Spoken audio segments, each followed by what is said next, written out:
All right, you got about 40 seconds. You might want to start your live stream if you haven't yet.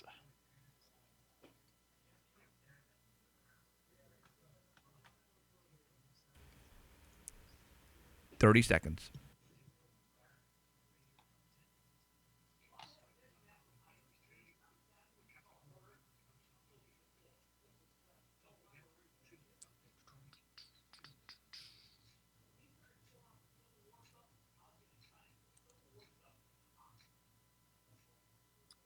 15. 10 seconds. 5, 4, 3, 2, 1.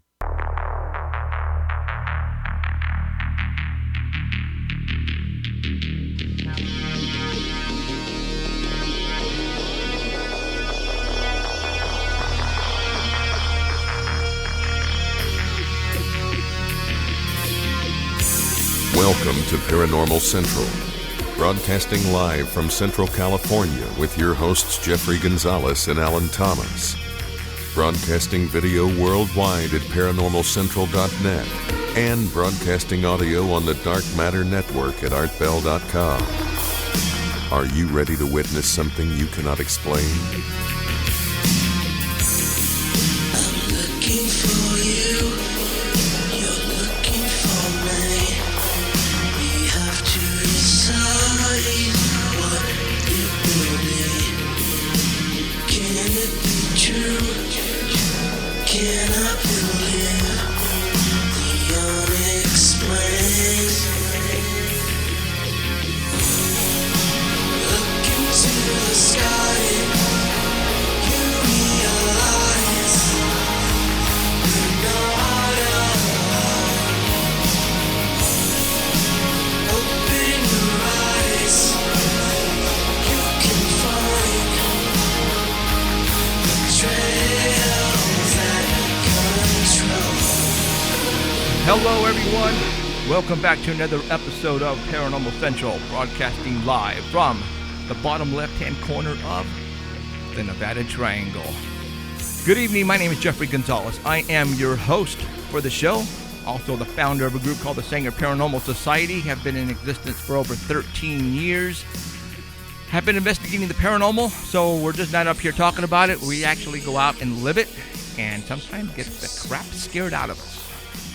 A lot of times. I have a team, and the only one that's alive, is sitting to my right of me, is Mr. Alan Thomas. Howdy, y'all. All right, Good to be alive. yeah. Thank you for showing up wherever you may be. Tonight, Red Blood Moon. What does that mean? The world is going to end. That's what people have been telling me. That's when people have been posting on my wall that I've been saying that the world is going to end. No, I have not been saying that. So, all right. The rest of the world has, though. Yeah, so thank you for showing up again. I appreciate it. If you are watching us right now on live stream, well, then you are looking at us. Unfortunately, I am so sorry for that. We are broadcasting HD quality video around the world on live stream. And by doing that, if you don't know how to go to that link, you can go to our website at ParanormalCentral.net, ParanormalCentral.net, and that will get you over to two sites to live stream to watch us on HD quality. Or if you are on the move on the mobile, you can go to TuneIn, the TuneIn app, and TuneIn app, and type in Dark Matter Network, because that's where we are sending our digital audio to. The digital, take that back. The digital matter, oh my God. Digital matter. Digital Dark Matter Network. No, Dark Matter Digital Network. Holy smokes. I need a drink. And that's going over to the artbell.com website, and they are sending our audio our audio live worldwide on their servers. So, man, I tell you, we're being broadcasted in high def. Yeah, so it's like you got the best of both worlds, basically. Mm-hmm. So, again, I appreciate you guys all tuning in wherever you may be, and there are a lot of people all over the world. Here, let me see that. What happened there, mister? It updated, so... Oh, no. Yeah. Apple ID. Let me get on the road here for a minute. Hold on. All Okay, so tonight is going to be an interesting night.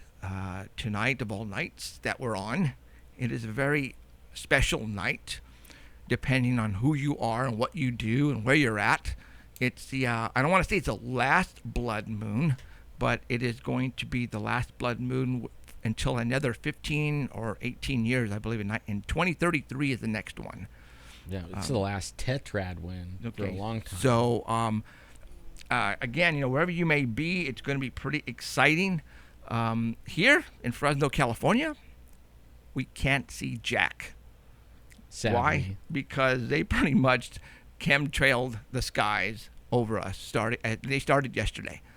I won't be surprised if all the major cities around the United States are pretty much clouded up. The meteorologist here in Fresno on the networks a couple of days ago were saying no clouds. We're going to be able to see the red-blue moon.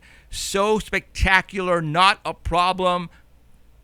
Where did all these clouds come from? Well, a couple of nights ago, I posted something because I was just screaming my head off because I was outside and I saw two jets parallel to each other going across the sky from southeast to northwest, and they were leaving chemtrails like they were trying to cover up the moon. And that's what I said. They're covering up the moon. A lot of people ran outside and said, holy smokes, you're right. All these chemtrails all of a sudden started to form from the south coming this way to the north. And I was, it's hard for me to get on the internet and say they're covering up something around the moon, because you guys who are not familiar on what we do here are going to think I am smoking the crack. All right? But you know what? I'm not.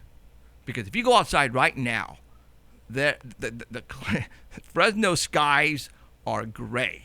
You cannot see at all blue sky, period. Yesterday it wasn't like that. All right?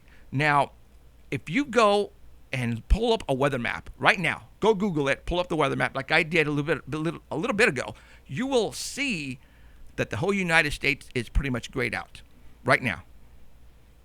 Go.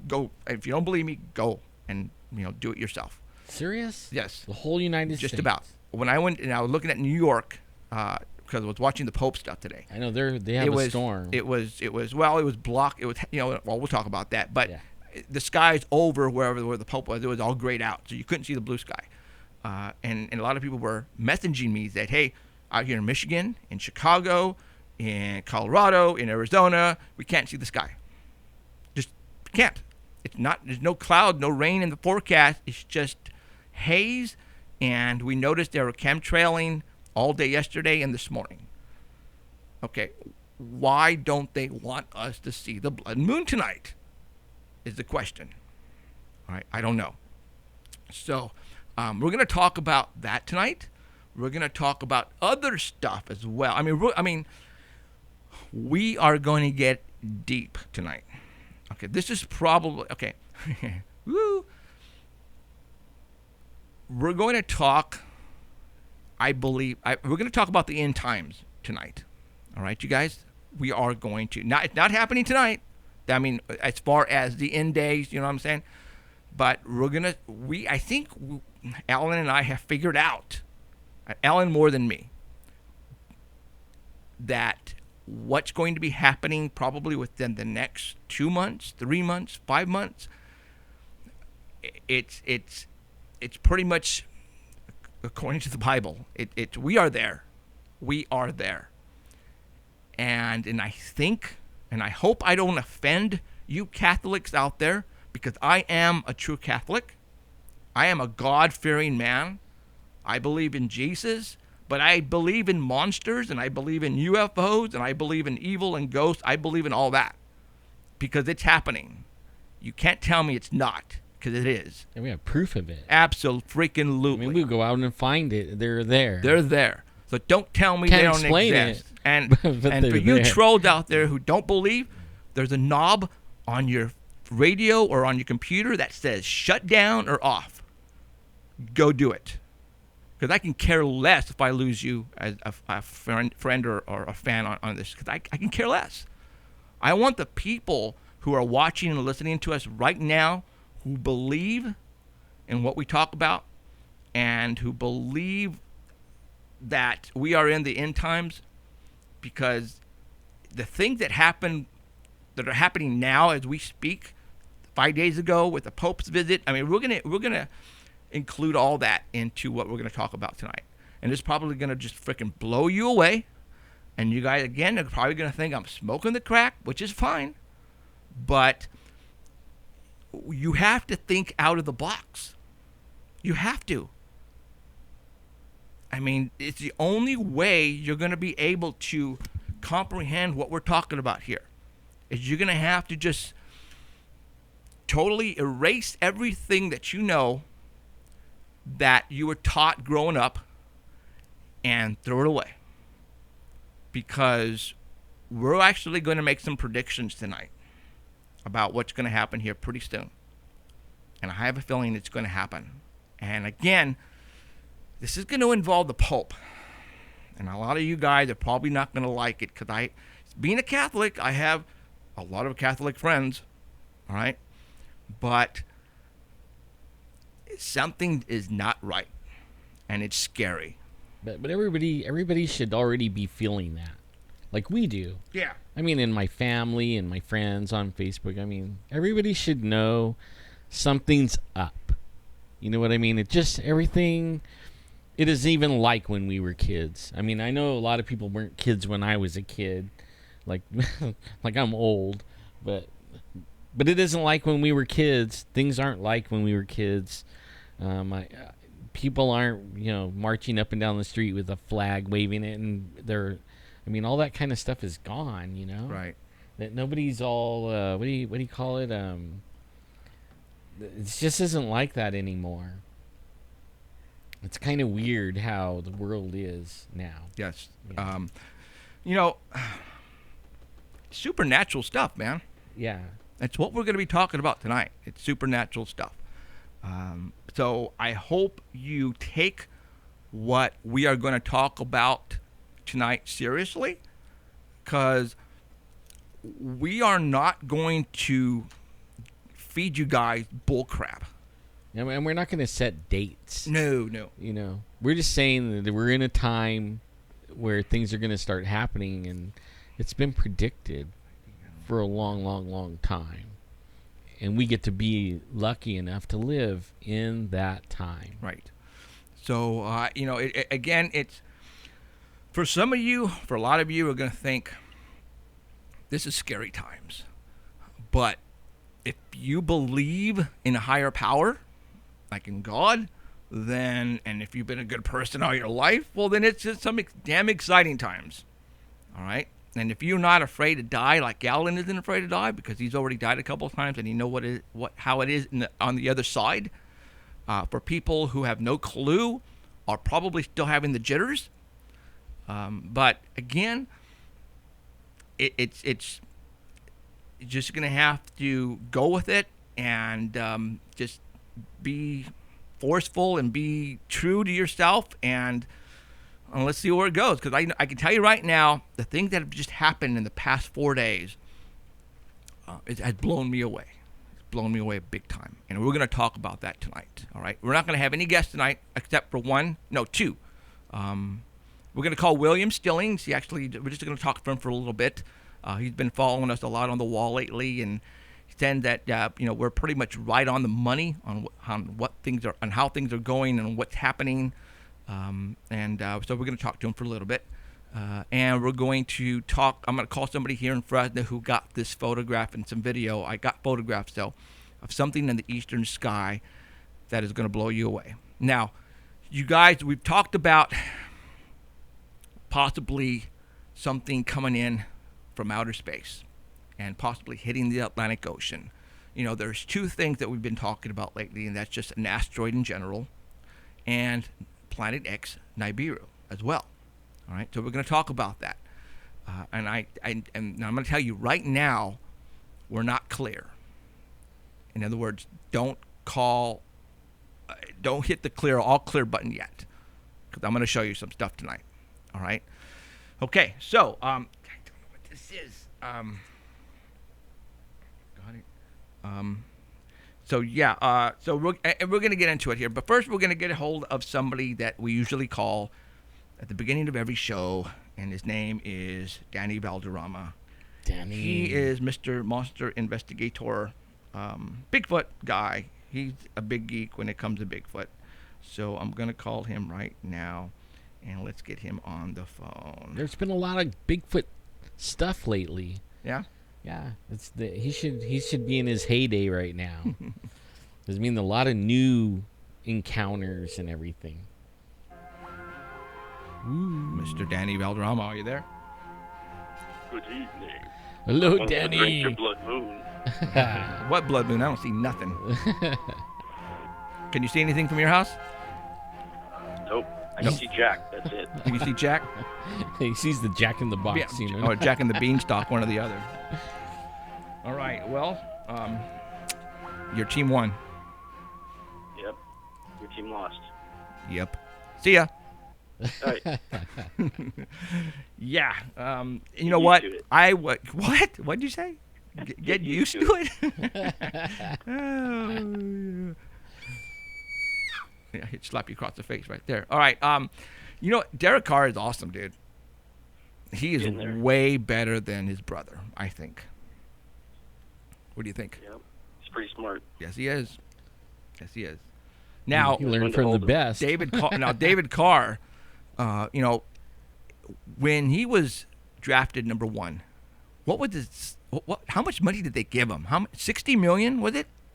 I don't remember. I just know he held the record in sacks. Well, it was. I remember it was up up there in the $50 million of dollars. That's how much he got. So, you know, right now he's not playing football. How come?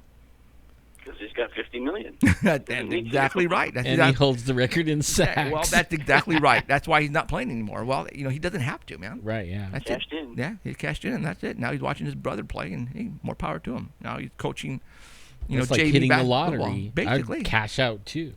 So- Why go beat up your body and when you already made it? Exactly. All right. Okay, we're going to talk some monsters and some Bigfoot stuff. Danny sent us over some photographs, and we're going to be showing them on right now. For those who are listening to us at the Dark Matter Digital Network, they placed them on the homepage there at artbell.com, so you can go there and look at those pictures as we talk about them here, so that way you are not lost. So I am going to go right now to my desktop, and I'm going to pull up photograph number 1, and you are a go, Mr. Danny. All right. This first one is from Grand Theft Auto 5. And the Grand Theft Auto community made a discovery this week. About a week and a half ago, they sent an update out to the people that have this game. And they found that there was a new achievement titled Cryptozoologists. And that led the community to believe that maybe they had hidden something, which they usually do in the games. So they started doing their research, and they started finding audio files that pointed to a Bigfoot creature.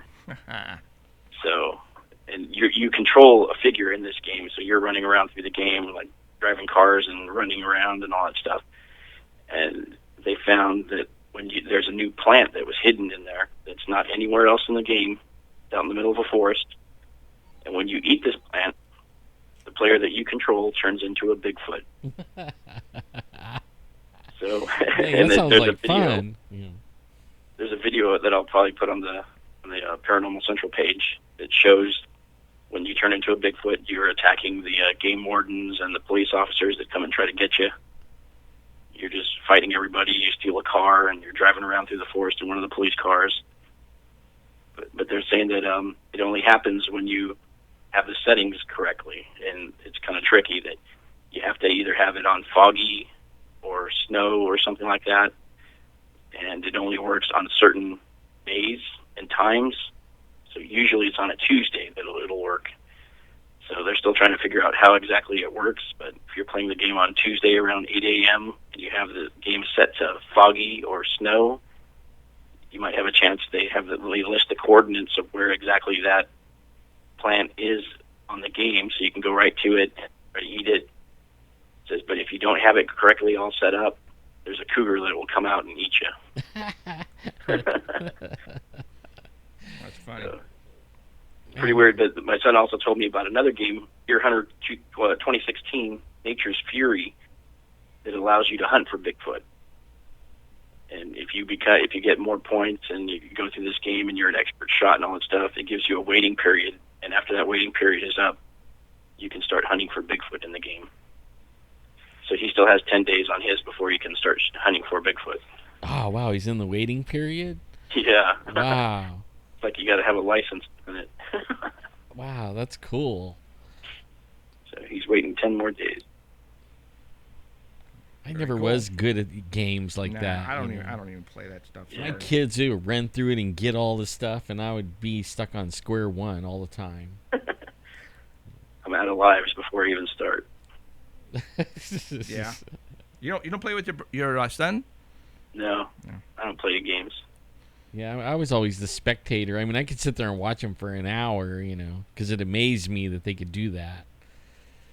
When nobody was looking, then I would pick it up, and die, and die, Yep. and die. And they're the ones. They're the ones to go to when you need your phone fixed too. Yeah, true. Exactly. I'm just trying to Alright. get on. So, all right. So that's cool. Next picture Next picture. Let me see if I do is this. from probably the area of Penticton, British Columbia. And this was a family that was out hunting. They were not out Bigfoot hunting. They were just out hunting and for moose or deer or whatever. And his name is Ralph Ramsey. And this happened last week. I think it was last Saturday. His son saw something walking on a logging road. They were on one mountain, and the logging road was the next mountain over. So he grabbed his binoculars and he zoomed in. He could see a large creature walking on the road, big and black, and walking down the logging road. And he kept looking over its shoulder. And he said when it did that, it kind of looked like it was walking exactly like the Patterson creature in the video. And when it turned around, it looked exactly the same. And he said that he tried to see what it was looking back at because it kept on looking back over its shoulder. So he panned down the road and he saw a truck coming up the logging road. So he was watching the truck. He went back to the creature and it was gone. But he said the people in the truck saw it too because they stopped where he had last seen the creature. And when they got out, they were not even half the size of what he was looking at. They were much smaller and much thinner than what he was looking at. It was really bulky, black. So after those people left, they went down and they found the road that it was on, and they gave a call out there. They started yelling, but they knew what the Bigfoot sound like. And as soon as they did that, they got 5 calls back. Wow, that's cool. Yeah, and he said his son was about 150 yards down the road, and one of the return calls was really close to his son, but his son came running back to the truck. And they all they jumped in the truck. And picture 2 is when they drove to the spot where his son was at. And they went looking around that area. And when they went behind the bushes, picture number 2 is what they found. They found nests hidden in the bushes. Whoa. And they found 3 of these. There's one small one and then 2 bigger ones. And the small one, they said, had buried poop in it. And it had dry wood that looked like it was being chewed on. So they're thinking that this was like a nursery for a smaller one. And picture 3 is a close-up of inside the nest that they found. Very cool. That is cool. So they said they were all pretty close together. And they've been finding, when they were out hunting, they've been seeing these tree structures too. And the triangle ones and the logs that are leaning against each other. You see those all the time. This was the first time they found the nest. And they've picture 4 is them standing in front of the nest, the whole family. It's So almost, they're small kids. Those things look like hunter blinds. You know what I mean? Like, you know how hunters get behind stuff and Yeah. it almost Kind of seems look like teepees, kind of. They have the same kind of shape as a teepee. But they, you wouldn't see that, if you were any distance away, and they would be, maybe they're hunting you, Yep. It's Yeah, like they said they couldn't see them from the road. When they went back into the bushes, then they saw these things. right. So they're right there, and you can't see them. But they've been finding picture 5. They've been finding a lot of trees in the area with the bark ripped off of them, and they said there's no claw marks. So he doesn't think it's bears, and he thinks that they're marking their territory or looking for bugs that are underneath the bark. And so that day they went from just hunting to squatching, and they weren't ready to go squatching. But they found it pretty interesting that they were finding all this stuff, so they kept looking around. And when they were on another mountain, they saw what looked to be 3 dark figures walking on a road. But all they had was their cell phones, so they took a picture, but they couldn't really tell what was on there because it was too far away. But they did, picture number 7, they did find tracks. And they were hearing whoops and howls were occurring about 20 yards from their camp. And they found small prints and large prints. They had a feeling of being watched while they were there. And then as it started to get dark and it was time for them to leave, their truck wouldn't start. But he said they finally got it started. Picture 8 saw another footprint. But he said his kids there said it was the best time of their lives. You think? Yeah. Yeah. It would have been great if their car didn't start, though. I bet they would have changed their tune. Yeah. He said his friends on the nearby reservation told him not to bring the women and children out there. Oh. They fear that they'll be taken. Yeah, you think? So, because there's a family out there. So, wow. Do it at your own risk. Where is this at again? This is in Penticton, British Columbia. Oh, okay. Penticton. And I was just reading a story about a guy. I mean, it was a long time ago, but he just came out with this story where he shot one and shot it right in the spine. And I mean, it was dead. But he went over and looked at it and realized that he wasn't shooting a moose that he thought he was shooting. Right. And freaked all out and then didn't tell anybody. He was 17 years old. Oh, man. And now he's 90 or something like that. And he's just now starting to tell everyone. But it was a pretty good story. Nice. Very cool. All right. Oh, Last story. You're in. Okay, go for it. If you purchased your Sasquatch Brigade patches, membership kits, they have all been deployed. They've all been shipped out, including mine. Yay! Dang. I didn't even buy one. I should have. There's still time. Oh, really? Okay. At the bottom of on the Art Bell page, at the bottom of the pictures, there's a link to his Etsy page, and you can order. There's about 3, 4, 5, 6 of them, I think. There's 6 different patches that you can order, and I got them all coming. So you can there's still time to order the ones that have been released. And this was a Kickstarter campaign. They hit their goals. They set goals, and if you hit in those goals, you get extra stuff for people that put their money on there. So depending on how much you put your money in, how much money you put in, you might be getting some extra stuff when they're shipped out already. So you should be getting them anytime, depending on how much you donated. So that's the best thing about when the campaigns come out. You want to donate money because you can get extra stuff if they hit all their goals. Live stream just shut down. I mean, literally live stream, not our broadcast, but live stream in general is shut down. Really? Yes. Is it still? I was trying to get in right now, and it got shut down. Is it timing out right No, there? it's not. It's the actual. When I was trying to log in to live stream, it's saying that live stream is having technical difficulties. Whoa. Yeah. What? Yeah, live stream is completely down. I've just checked with my wife. It's working. What? Yeah.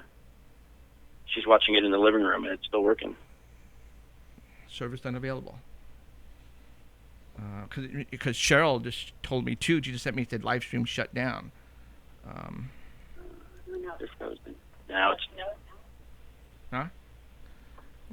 Is it still up or No. shut down? You guys are moving. You guys Really? are in the small blocks, and Really? you guys are moving. That is weird. Because I cannot get on. But it does only say two people are watching. Oh, So that's not right. no. No, that's not right at all. I was wondering don't because think- I was looking at that too, and I wonder if it's overloading tonight. Does Livestream have a blood moon streaming thing? It might. It might. And if that's the case, then that's probably what's going on right now. It might be. Oh, there you go. We're on. We're on. Yeah, you're on. So Okay. Okay. we'll keep going. So Yeah. Oh, yeah. Definitely. Hold on. they're Cog Hill Cartooning is ready to launch their next set, and the next picture, number 2, are the pictures of the patches that are going to be available. And it's the Alien Air Force, Oh, it says only 2 people watching right now. the Bigfoot Army, and the Nessie Navy. So these are all titled the Cryptid Command, and the idea is being that these are all military patches for classified branches of the armed forces. So it's land, sea, and air. So he's going to set his goal at 3,000, and when he usually does, they hit their goals within the first couple of days. So this next one's going to be launching on Thursday, October 1st, 2015, at 1 p.m. Eastern Time. So you want to get in on this deal right now, because you can have a chance to get a lot of extra stuff when it does fund. So be ready. He said That's the future cool. sets will include the Chupacabra, the Kraken, and Mothman will be on the next set. Very He's gonna cool. release. What is I can start putting these patches on my my vest. Yep. I'm going to have to get a jacket and pop all these on there. It'll be Right on. covered pretty quick. Yeah. Yeah. Exactly. All right. All right. That's cool. That's cool. Hey, just want to say happy anniversary to my daughter and son-in-law. Today's our 1-year anniversary. No Wow. way. Yeah. It's been a year already? In a year. Dude, it was just like 2 months ago, man. Man. I could have sworn you just... Time flies, man. Time flies. That's crazy. Yep. I remember when you said, yeah. One minute wow. they're little kids, next minute you're looking up at them, and the next minute you got grandkids. Yep. Yeah, it's Wow. just like that, quick. It's crazy. Cool. Okay. All right, mister. Thank you very much. And, All right. okay, now when are you going, when's your next weekend that you're going to be on vacation or going away or whatever? Probably for the rest of the month. Well, what, September or But October? I'll still try to be on. September or October? October. Oh, Yeah, but really? Okay. I'll let you know when I can't do it. But Well, no, it's not that because I'll plan we were gonna be planning some trips, man. But now you're gonna be gone, dude. yeah, October's not good. Oh well, you snooze, you lose. Yep. That's what you get for going on vacation so many times. That's all right. I'll be Bigfooting in Lake Tahoe when I go. Okay. All right, dude. Thanks. All right. See ya. Later, guys. Danny. He's gonna miss out. He's gonna You never miss know. You out. might find something in Lake Tahoe. Yeah, it's called a slot machine or a card table. Maybe you'll cash out. All right, let's see. What time is it? It's 30 minutes after the hour. Okay, let's go ahead and talk about. I want to go ahead and show you guys something. And I know you guys at the artbell.com website can't see this because this was just given to me like half an hour before we went on. I have said many of times on this show that I believe the chemtrails are placed there for a couple of reasons. One reason is to block out or to retract the solar flares because of the barium and the aluminum they put in there, all right? The other reason why they lay down the chemtrails is so they can cover up whatever they want for us not to see. That's over in the atmosphere, all right? Space, up there. And I think I have proved that theory many of times. A lot of you guys still don't get it. Our government have the ability to do a lot of stuff. They have now the technology to do a lot of stuff that you guys would never think in a million years they would do because there's no way. Impossible. That's stuff that you guys, we watch the stuff from TV. No way. But I I have caught them doing this many of times. And one case that we had that we pretty much proved it, no doubt, was that UFO, whatever it was, over Fresno, that was in the atmosphere for 7 hours, and a lot of people were outside watching this thing. And all of a sudden, and the sky was blue. Maybe it was a couple of clouds, real clouds. Now, we're talking real clouds. We know when there's real clouds. You can tell when there's fluffy, real clouds out there. Those are real clouds. And there was a couple of them, here and there. But there was no chemtrails, because I know what a chemtrail looks like. I know what a contrail looks like. There was none at all. And then we noticed this white object shaped like the space shuttle that was hovering for 7 hours in one spot. And then all of a sudden it would move and stop. And then as more people were aware of what we were witnessing, we noticed these planes that were coming. And within, I don't know how many miles, because I can't tell you the distance if I was up there. Let's just say, I don't know, 5 miles. Boom. They turned the switch on, and you can see the chemtrails behind the plane. And they were letting it go right underneath what we were witnessing. And they were doing this. And then people were messaging me saying, Jeff, are you seeing this? Are they, like leaving these chemtrails right below the UFO so we can't see it anymore? And I got that from a lot of people, and they witnessed it. So you can't tell me. And then once they passed it, it would turn off. We witnessed that, all right? I also witnessed when we were having these solar flares this past year, and they were hitting us hard. I could tell you, as soon as a solar flare got ejected from the sun, within, 6 hours, 8 hours, however long it takes for the solar flare to get from point A to point B, boom, the plane started to drop these chemtrails. Every time we had a solar flare.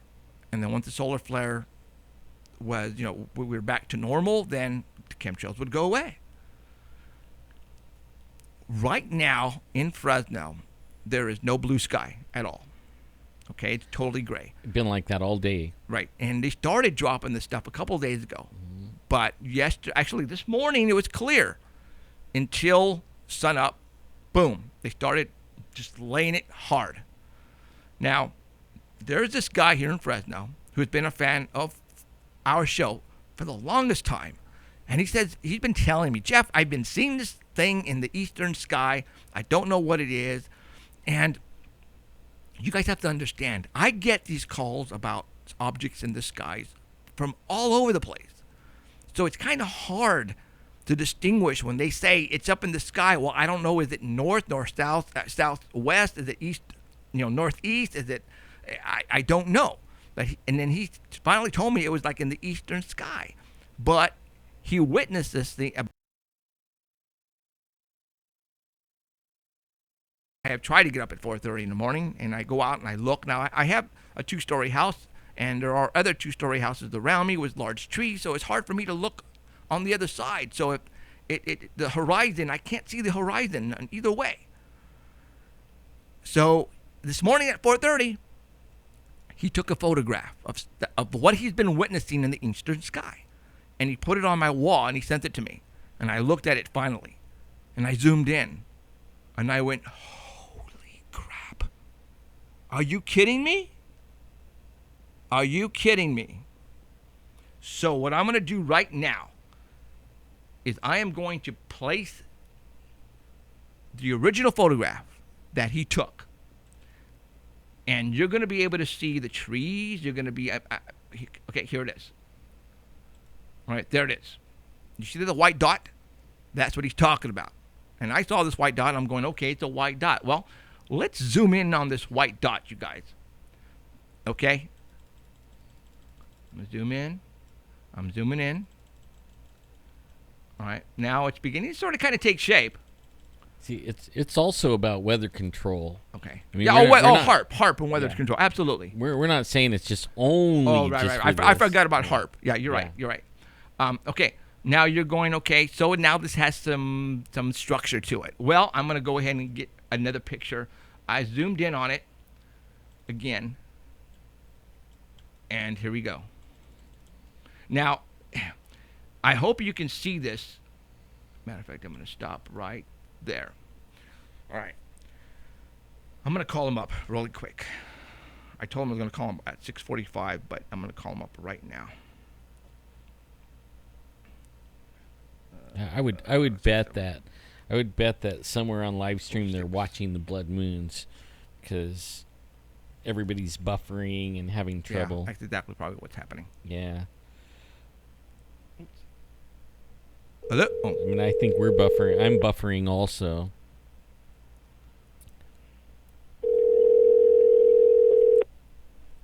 I thank you guys for sending me all the pictures in Facebook and in my emails. I got some Bigfoot whistles, Bigfoot whistling.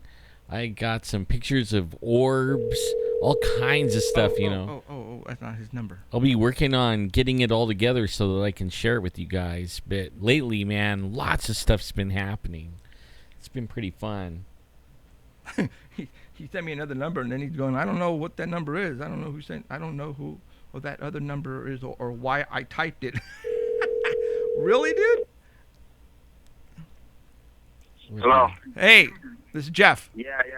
Hey, dude, how do you pronounce your name? Ruben. Oh, it's Dizzopes a Fizzle. What the hell? Yeah, it's Dizzopes a Fizzle. Dizzopes a Fizzle. That's what he goes by on Facebook. All right. All All right. Now, dude, you've been telling me this for the longest time, that you've been witnessing this in the skies, in the eastern sky. How long has it been? You know what? On this particular one right here, I've been noticing about the last 3 days. Okay. Hold on. My girl's okay. I've been noticing for about 3 days. The last 3 days, I'll be leaving to work and stuff like this, and I've been noticing this in the sky. And I was like, hey, that thing looks like it's getting bigger. It's kind of shiny. And everybody always tells me, you're tripping out. And I'm like, it's 4 o'clock in the morning, but I get up at that time. That's when I prepare. That's when I start for my day. I go to sleep early. I get up early. Right. And I was like, okay, I tell people about it. They're like, yeah, right. So I try to take photos of it and stuff, and I don't have good photography or nothing. I got a Samsung tablet and a smartphone. So I took photos of it. I show people, like, it's a star. And I'm like, okay, well, I guess it is, because I don't have knowledge of the stars like that. But one day I was out here the other day, about 3 days ago, and that's when I started checking these past 3 days and taking the photos that I showed you. It zigzagged.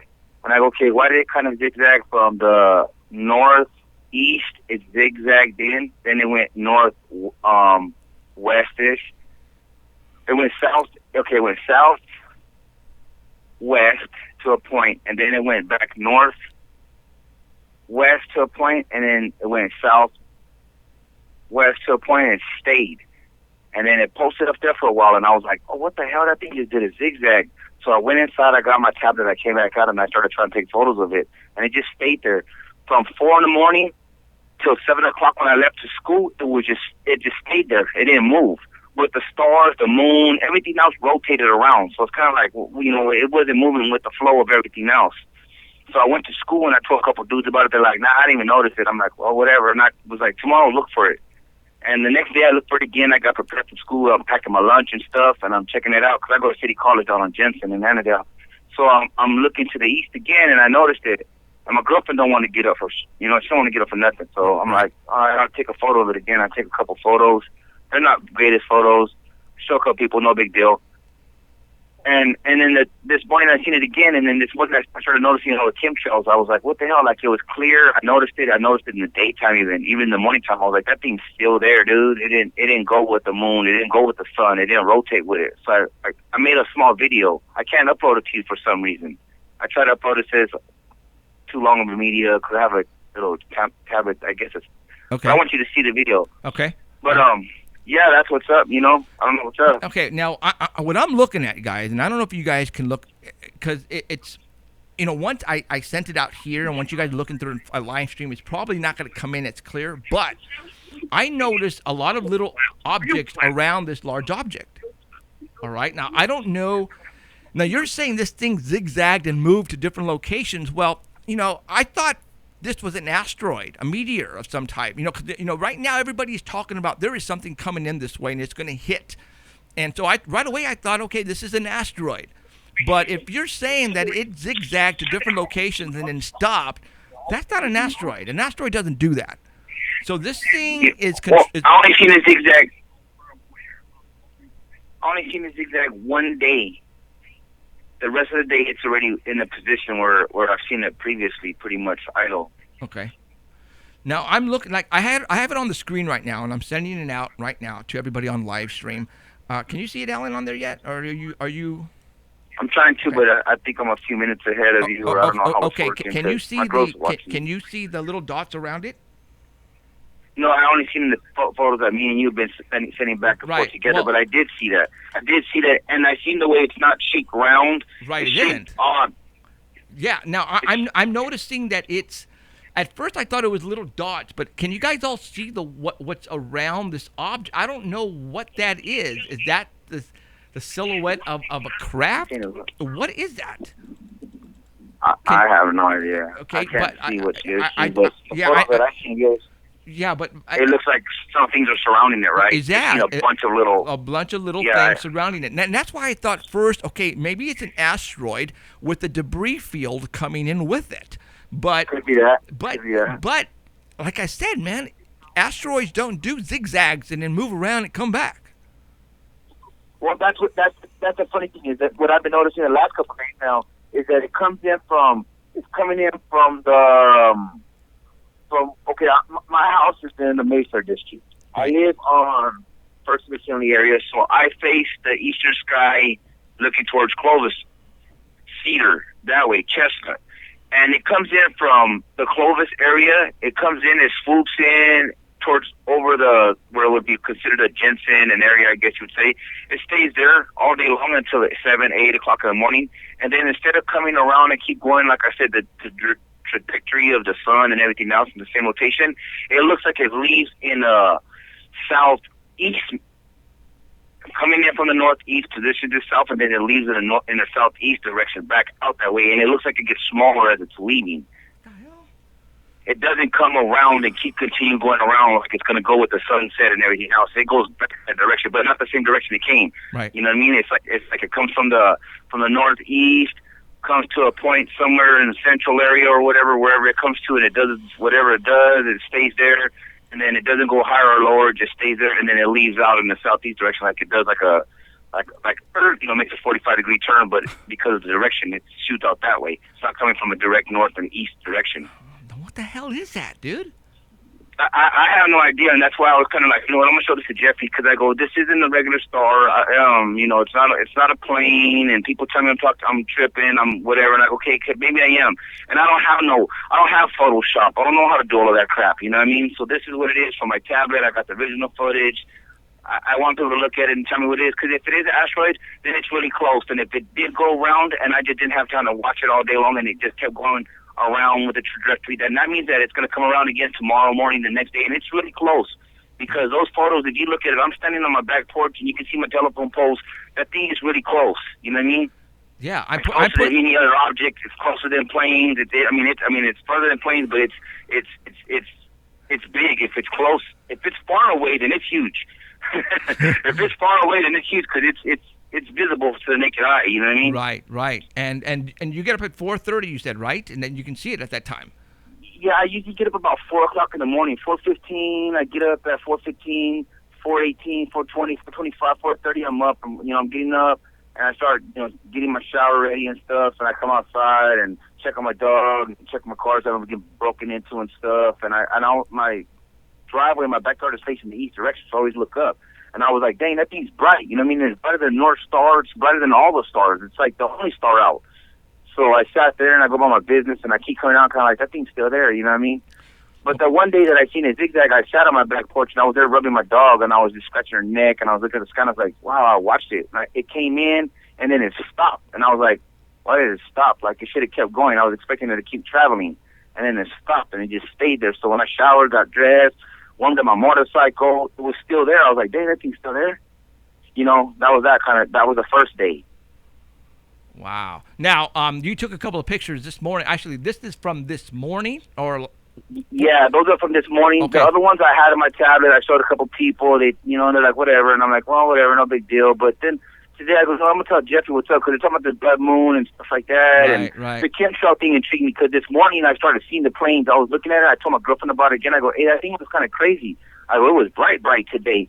And she was like, you're tripping. And I was like, look, when I went for her, I wanted her to see. right, Because it was still out this morning. right, The planes were ready. They were out in mass. They were like, wow, wow, wow, wow, wow. They Right. were scribbling all over the sky.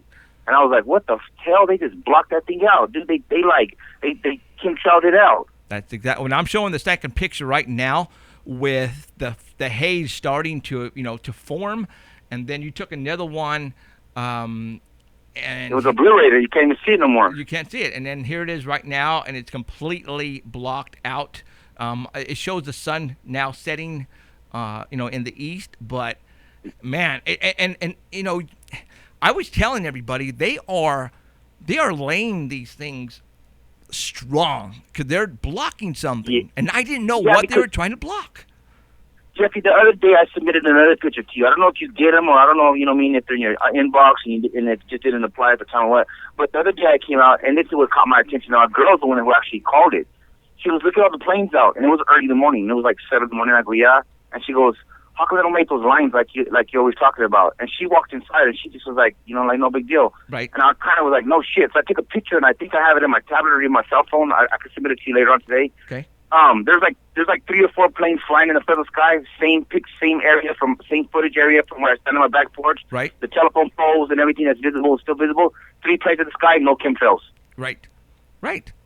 None. Right.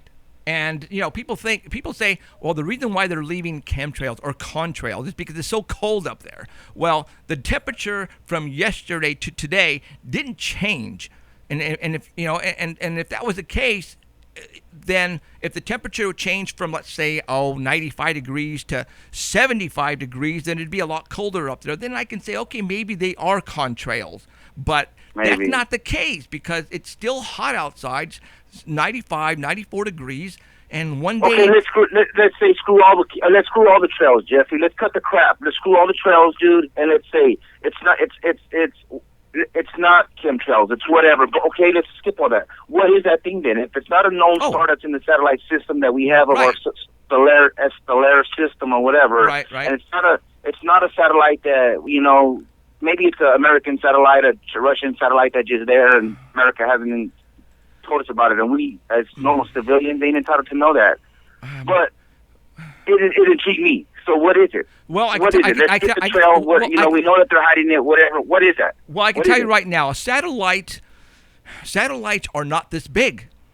Okay, they are in constant moving motion around the Earth. That's Orbit, what right? satellite. It's in orbit. You're Call it being in orbit. Yes, in orbit, and they're going to be constantly moving. The space shuttle is Right. the same way. Space shuttles don't come to a complete stop. All right. Yeah, see, the live stream is going in and out for some reason, and I think it's because of blood moon. Now, I don't know if the live stream has a link. It could be that the internet right now is so swamped because people are on the internet looking at this, and that's probably what's happening. And right now, our live like stream, in certain areas, yeah, it we're depends. getting bumped out. Yeah. Ah. So, dude, I don't know what this is. And I'm going to tell you right now, I don't think it's an asteroid or a meteor because if you told me this thing, moved different directions, zigzagged, it came back and stopped, then it's not an asteroid or meteor. Now, what are the little things around it that I could see? I thought at first it was a debris field. So, but if we're eliminating the meteor and the asteroid, then it's not a debris field. Then what the hell are those little objects? Are we looking at a mother frickin' ship with little UFOs around it? Hey, I have no idea, man. I just showed you what I showed you off my tablet. And if it's a meteor, maybe it came in zigzagging because it was just on on a weeble wobble orbit, like coming out of a spin. I have no idea. No, it would not stop. It would not stop. Right. That's the first thing that got me. I said that thing would have kept going by until it either hit something or it was just going by kept going. This thing stopped and sat there for about 4 hours, Jeffrey. And like I'm saying, I got up at 4 o'clock and went out to leave at 7 o'clock and when I got to school and it was still there. And I rode my motorcycle, got there, took off my helmet, looked up, it was still there. So I was like, what the hell is that thing? And I discussed it with some of the guys, and I was showing them, they're like, it's a star. But I was like, dude, the North Star is the brightest star in the sky. That's to the east. And they're like, oh, I don't know. You know what I mean? Right. And they just leave it at that. Too many people were content with, I don't know, and they just leave it at that. And I was like, well, it's not good enough for me. Well, dude, I don't know what this is. Now, I plan to, well, if it's... Can you get that picture checked out further or whatever? Or do you need my original photo so they can say it's not a copy or some bull crap or whatever? You know what I'm saying? Well, it's like this. I am going to go look out there. If it's still like it is right now, tomorrow morning, well, then I'm not going to be able to see squat. Right. Okay. But if you can't see it tomorrow morning, I won't be able to see it tomorrow morning. Well, I'm telling you, Jeffrey, this thing stands out. I'm sorry, you know what I mean? If in the last couple of days that I've been telling you about this, if you would have went out there and been like, hey, this dude keeps bugging me about it, let me just get up at 4:30 and check out what this dude's talking about. If you would have done it over the last 3 days, you would have seen what I'm talking about. Right. You can zoom in with your telescope and all that, and you would have seen what I'm telling you. You got to lay a late jump on it. It's I honestly believe it's going to be here tonight. Honestly, whatever it is, there's no reason for it to be like, oh, he just told on me, so I'm not going to come tonight. No, it's going to be there tonight. You know what I mean? Well, if it is, it is, but we're not going to be able to see it. We're not. Well, the thing about it is, I think that the chemtrails are going to be by 4 o'clock in the morning. They go away and people are asleep, and I don't think that they try to cover them all night long because they're like, you know what, people are asleep. Right. They start laying them down about 7 o'clock in the morning when traffic starts flowing. People are still noticing what's up. You know what I mean? I see what you're But saying. right, you think they'd be flying 24/7 all across America to block this thing out? No. 3 o'clock in the morning when you get the natural breeze, the cool goes by, all that's just going to blow away, Jeffrey, and then you got a clear sky. Well, not anymore because you just told everybody what we're going to do tomorrow. well, I have no control of that. I'm a normal civilian and stuff. I just seen this in the sky, man, and I'm like, what is it? You know what I mean? Well, dude, if it is an asteroid is going to hit us or smack us or some shit like that, right? And then I'm just looking at my son like, man, I know that I am in no means as a civilian person me stopping that thing from hitting us. Oh. So all I can do is tell my family, look, there's something up there, and I don't know what it is, but it's going to come and hit us. It's coming, and if it's a UFO. It hasn't hurt us, then it's observing. You know what I mean? All I've noticed, if it is any kind of UFO, all it's doing is observing. I haven't seen it assault nothing. I haven't seen no laser beams. I haven't seen none of that. If they have them powers, all I've doing is seen it. Right. Sit there and leave. That's a trip, dude. That's a trip. Okay, well, it ain't the satellite. It's not the International Space Station. It's not a meteor. It's not an asteroid. It's not, debris around an asteroid because the thing goes and comes whenever it wants. It's intelligently controlled. This thing. Now the question is, what is it? Well, we can't go outside right now or tomorrow morning if the chemtrails are still going to be there. I don't know. But I'm going to get up. I'm going to set my alarm, and I'm going to get up at 4:15 tomorrow morning. And I'm going to go outside, and I'm going to see if I can see it. It's like in the east, right? Yeah, right there. Yeah. That's west. Yeah. I don't know how far east you are. Wait. Wait. I'm in Mayfair District. Oh, wait. I'm in Mayfair District, and I look east. I see it. Oh, east. I thought for some reason I thought it was west. No. Crap. It's east. Then this is the asteroid then that's coming in. But you're saying it's zigzagging. Maybe it's zigzagging because maybe that day I was barely waking up, and when I looked at the sky, I might have been foggy-eyed because I only seen it happen that day. Okay. You know what I mean? I was kind of like, what is that thing? But it's not. It's that I see the sky every morning, dude. Every morning I see this sky. So when I walked out, I was like, what the hell is that? I was like, is that thing coming this way? Even if it's an asteroid, it stopped. So why is it stopping? Well, it's not stopping. It's coming this way, and like you said, it's freaking huge. Yeah. Yeah. Okay, you know what? For some reason, I thought it was the western sky, but this is the east sky. No, okay. no, this is in the east. It's coming from the east, and I would expect it to go from the east and continue on into the western sky like the sun and the moon do. Right. But it comes in from the northeast. It comes in, and then it stays idle for about 4 hours, and then it leaves into the southeast. Back out into the southeast. Is that because of the rotation of the Earth? Is that why maybe it moved itself? I don't know, dude. Maybe. I don't know. Maybe it's not coming in from a direct north and south and east direction, so it's coming in from that direction. It just makes a 45-degree turn and goes back out that direction. I have no idea, but it doesn't come around. I have a feeling. That's why I wanted you to check it out before you put me on stream. I wanted you to check it out yourself. Okay. So you can check it out. I submitted you the photos. Right. I put them on your page. I wanted, me to check for you to be like, hey, I went out there and picked it. I want you to go check it out tomorrow morning. Tomorrow morning, I'm going to check it out. So Okay. whatever you see, I'm probably going to see the same thing. All right, I'm going to do it tomorrow morning. Hopefully, that chemtrails will not be there. And I do see something on the east. But when I put up my app, it's a Star Walk app, I believe it's called, and I put it up. It's telling me it's Venus. Well, But if that's Venus, and that thing is close and it's still bright. And that, but regardless of it. I'm looking at the shape right now. That is not Venus. Venus is not like that. Whatever this No, is. that thing has sharp edges, dude. Right. That thing's shaped all weird. It's not round. Right. No, that thing is. that's an asteroid. Okay. Now I'm gonna call it right now because I don't think I was thinking something else. This is the asteroid that they are telling us that's coming this way. Those things that are around it is the debris field. That's what I that believe is. so too. That's I what believe that I is. believe so too. Okay. All right. One or the other, dude. One or the other. But that's the footage that I got, and that's what I said. It's those two to me. Okay. I don't know, and I can't clean up my picture any better. I don't have the technology to look Right. it in further and Right. dissect that photo. But I have a video of it. Like I said, I have photos of it. I wanted you to check it out, Jeffrey. Okay. You're more than welcome to come to my house in Southeast Fresno. Like I said, you can call me early in the morning. I'll be up. You come over here and set up a trap. Right. Well, Well, we should. we lost him. We should be able to see the. I mean, if he sees it from where he's at Oh, we can see it here. at school and all that, we should be able to see it. I mean, I could go out in the country We just and dropped take him. some good cameras So and we just been cut off. yeah, 709. a lot of weird stuff happening, even on the live stream. Right. I'm glad the dark matter is just Still has us. yeah. We're not having problems there. Only the picture's not showing that well. We might take it off and put the studio back on. Okay. I wonder if his battery died. Maybe. Probably. He would have answered it by now.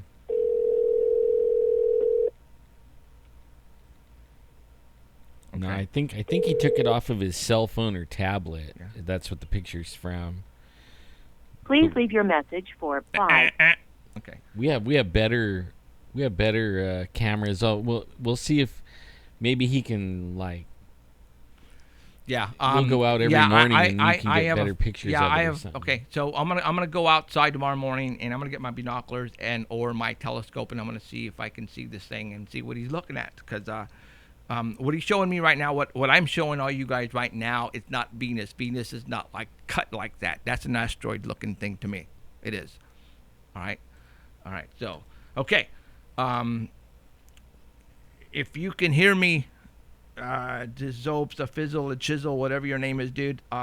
We got cut off. I don't know if maybe your battery died on your cell phone, but let me go ahead and send her the picture. Oh, okay, we're back on for some reason now. Sparky Parker says we're back on. And I don't know how long we were off, but live stream was completely shut down for some reason. And it's just not us, you guys. If we're back on right now worldwide, it was live stream in general out of New York. They're the ones that we are sending the signal to, and then they're bouncing it back all over the world from their servers in New York. So supposedly now we're back on. I don't know what was going on. Well, I know like when I put this on YouTube, and I'm not sure about our archives, live stream archive, Mhm. but Okay, we're there is. recording this onto the computer. So Are you back on? Yeah. Can you hear me? Yeah. Yeah. Did your battery die or what? No, I don't know. It just hung up at 7 o'clock on the dot of the trip. I actually saw my cheek or something pushed against my touch screen. I was like, what happened? No, dude. That's funny. Okay. All right. Well, I don't know what that is, dude. It's not Venus. I can tell you that right now. Somebody just texted me, oh, it's Venus. No, it's not Venus because I don't know what it is. That's not Venus. All right. Okay, I'm going to get out there tomorrow morning. Hopefully there's no chemtrails, and then hopefully I can see it, and I'll break out my artillery visual, what I got to look at this thing, and then we'll go from there. So, all right, dude. Thank you very much for sending me these pictures, and we'll see what happens, all right? All right, keep us informed, man. I will, dude. Thanks. All right, later. See ya. Okay. No, this is not Venus. I know there's somebody Patricia just sent me saying that's Venus in the eastern sky. Well, no, that's not Venus. Well, Venus will move. You know what I mean? Well, it'll move with the rotation of everything, and nothing sits in now for 4 hours in one place. Right now, see, you guys have to understand. Well, It's coming in out of the, through our solar system at a straight line. All right, everything is rotating around the sun. This thing is going to keep coming straight at you, and it's not going to be rotating with. You know what I'm saying? It's coming straight. So, tomorrow, the sun will move, but this thing will still be there, and you probably won't be able to see it. If the sun comes out, well, then you're not going to be able to see it because it's going, the sun's going to be very bright, and there you go. But if this thing's coming through the solar system straight towards Earth, when the Earth rotates, or when we rotate, we're not gonna see it anymore. No, this thing is an asteroid. That's an asteroid with a debris field. It is. This is what people have been telling us. This is what everybody's been telling us that's coming, and possibly going to hit the Atlantic Ocean. And for months. Yes. I mean, for months we've been getting people calling us and sending us stuff for this. Right. I mean, months. Well, that right now is the word. Is an asteroid is supposed to hit in the Atlantic Ocean, and Cuba and Puerto Rico is going to get wiped out by the tidal wave. I don't know what kind of a tidal wave, how large, but it's also going to hit the East Coast. I don't know how bad. Now, if it hits down there in the bottom of the Atlantic, well, then Florida's toast. All right. So I don't know. I don't know, you guys. Yeah, we're not astronomers. Yeah, we're not astronomers. So we don't know. Yeah, all we know is we're getting a lot of messages and pictures and videos and from everywhere, like Australia and, I mean, all around. Right. People are sending this stuff to us. Right. And we don't know, but we just know that something's up. Something is up. Yeah. And I like I said, I wish I knew to be exact what was going on, but I don't know. I don't know. So right now, I'm going to send somebody a photograph. I had somebody sending me. They were saying orbs over Washington, and they sent me pictures, but they took it with their cell phone, and he said 30 orbs, and all you can see in his degraded cell phone picture is a couple of them. So he's trying to work on it with Photoshop to see if he could bring them out. I mean, there's something there, but only you can't, cell phones aren't the best thing in the world to take pictures with sometimes, Right. I mean, and it'll distort even the picture. We might be seeing a debris field or whatever right there, and then when you get a real camera on it, it doesn't look anything like that, Right. I mean, it could be totally different. Absolutely. I wish we had top-of-the-line equipment, but we don't. Yeah. We have some pretty good stuff, though, that, like in the morning, I can come out with a Sony Handycam, and I can zoom in on it and everything and see what's there, and I could probably take a pretty good video of it. Right. Okay, let's continue on. What time is it? It's 19. Let's go ahead and call somebody really quick. I'm going to call an old friend of ours. Let me dial the number. And you want a call him up right now. Let's see what he has to say. Ring, ring. There you go. It's about time it rings. Well, like I was saying, we're recording this on the computer, so when I put this on YouTube, it'll have everything. Thank you for calling Paranormal. May I help you? Yeah, you screwed that one up. No, I did. I butchered it. You butchered it. Mr. William Stillings, how's it going? Good. How are you? You sound great. I'm doing extremely well. Excellent. I'm looking at the blood moon. Are you really? I was just So yeah. You're on the coast, on the west coast. Now there's no cloud cover at all on your side? There is. They did some mass chemtrailing, and just 40 minutes ago they did some mass chemtrailing, and everything covered over. And it was about just we have breaks in the cloud and we can see it. It's due east, or it's just coming up over the horizon. Wow. Well, we're going to miss it here. Actually, it's supposed to hit. It's going to be totally. It's full redness, I think, in about 11 minutes or something like that. I feel 7:11 on my time, on our time. Right. So. Wow. So it's going to get pretty red here. Hopefully, my wife outside can take a picture of it and then send it to me on my phone or something. But we're inside the studio, so we can't see it. So, all right. So what's going on, dude? Well, I was just in traffic. I found myself yelling once again my famous line of, "You have a pedal. It's on the right. It came with the car. Traverse distance, sir. Please." For all those who don't know who William Stillings is, once you Google his name, when Andrew Bashago was on, we put up a article MSNBC had, and it had Mr. Andrew and William Stillings' name together because you guys were together involved in Project Pegasus. And Well, I wasn't involved in Project Pegasus. Okay, my bad. Project Pegasus was a little before my time. Okay.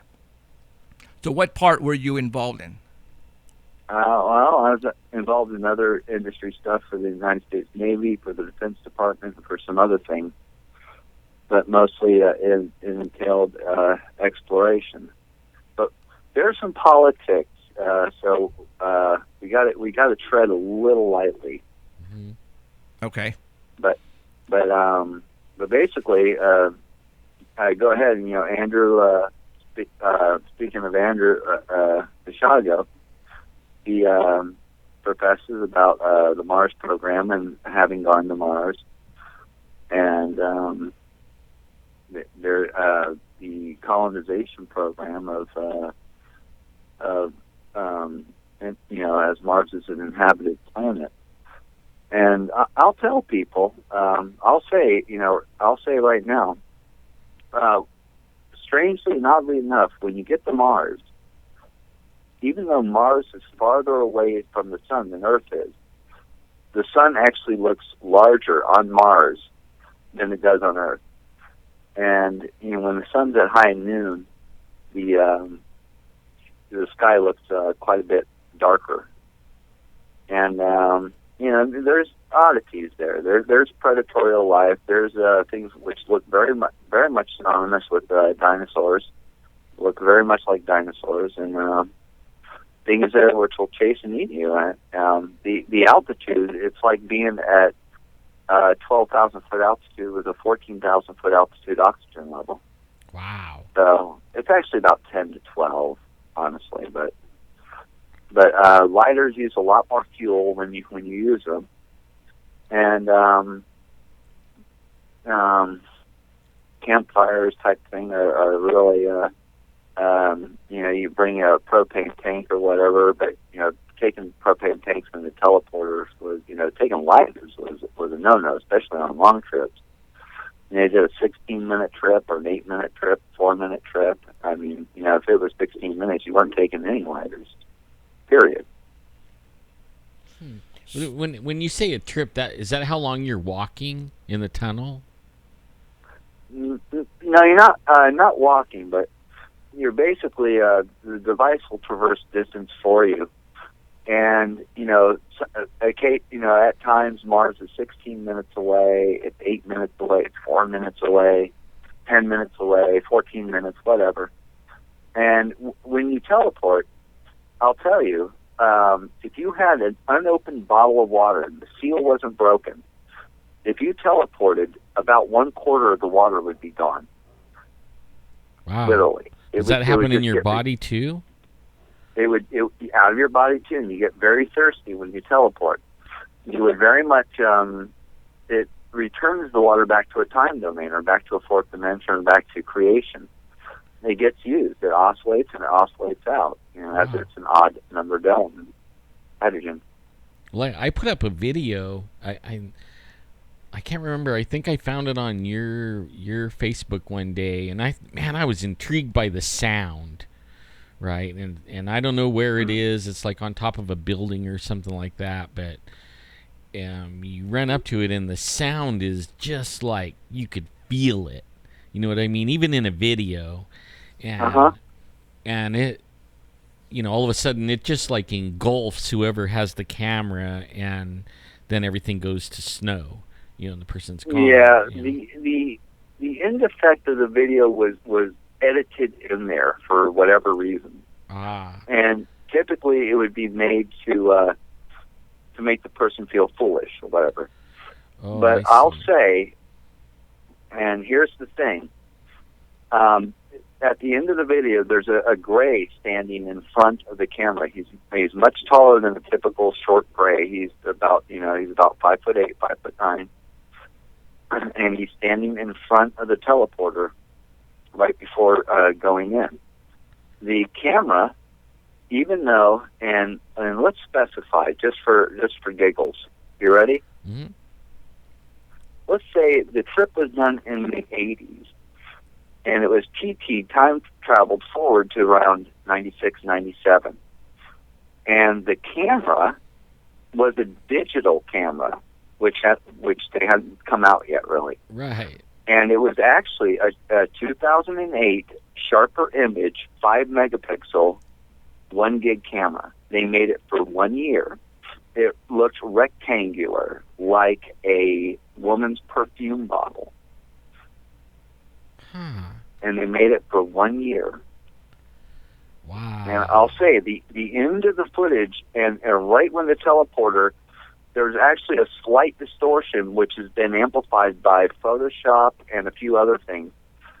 But there's a slight distortion when the when the device is getting ready. And one of the things of the video, people tried to launder this, saying it was for a commercial, which is the bait. Made for a commercial, being it's teleporter footage of a working teleporter. And one of the things you can actually hear in the footage, which was put up a day before the posting of a like commercial of it, is you can hear the audio, and you can actually, in the audio, you can hear my name, William Stillings, mentioned in the audio. So people still can go to, I believe, your site or YouTube, Time Travel Scrabble 1, and download it and listen to it and judge for yourself what you think it is. You think it's real? You think it's fake? Either one's fine. Yeah. Well, the sound is awesome. I don't know if they added that or, you could feel it. You know what I mean? Like, I've been around heavy transformers and things like that. And that is what it has the feel of. I mean, it actually has that feel, and it's amazing. Yeah. Amazing. Yeah, it's a real device. It was definitely a very real device, and it was a time travel equipped one. That is cool. There's a few jumps where you had to whenever you go to Area 51 on the tarmac where the teleporters were, you could not get there by any means of walking. The only way in was actually by teleporting out of a certain location.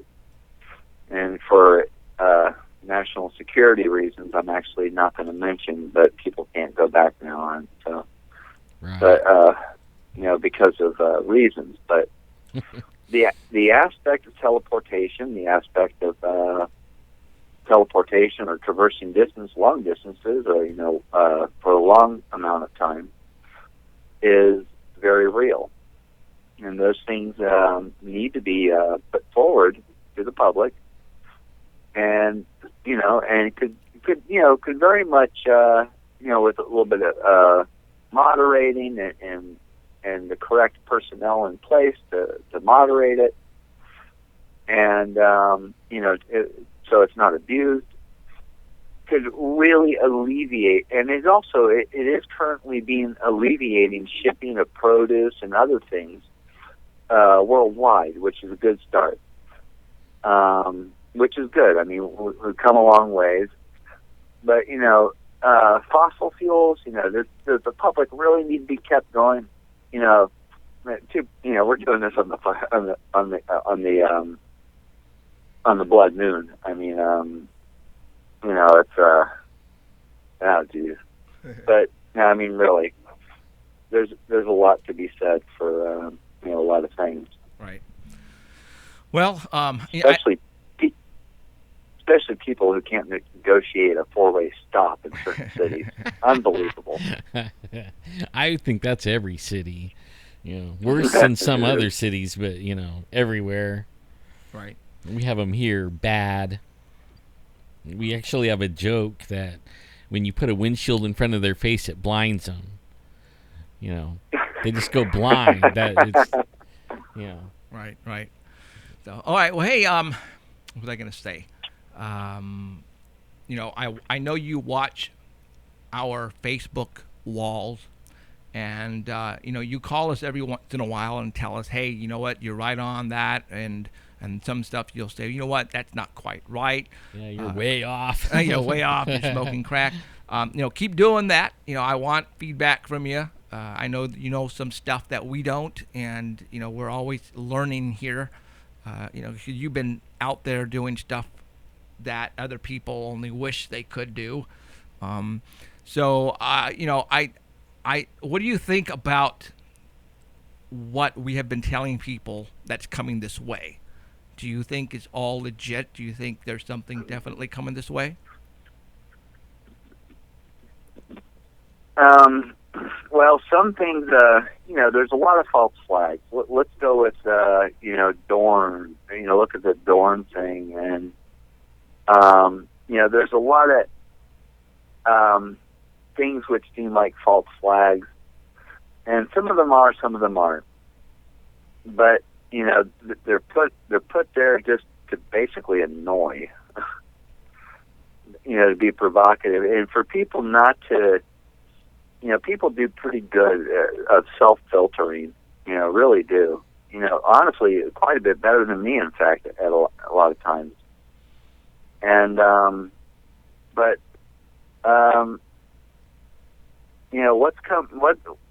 things coming up, a lot of people have done good. Stick with what's good and stick with what's right.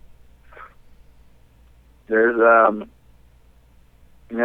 fossil fuels are, very much people could stop using fossil fuels, burn water, burn hydrogen. Yeah.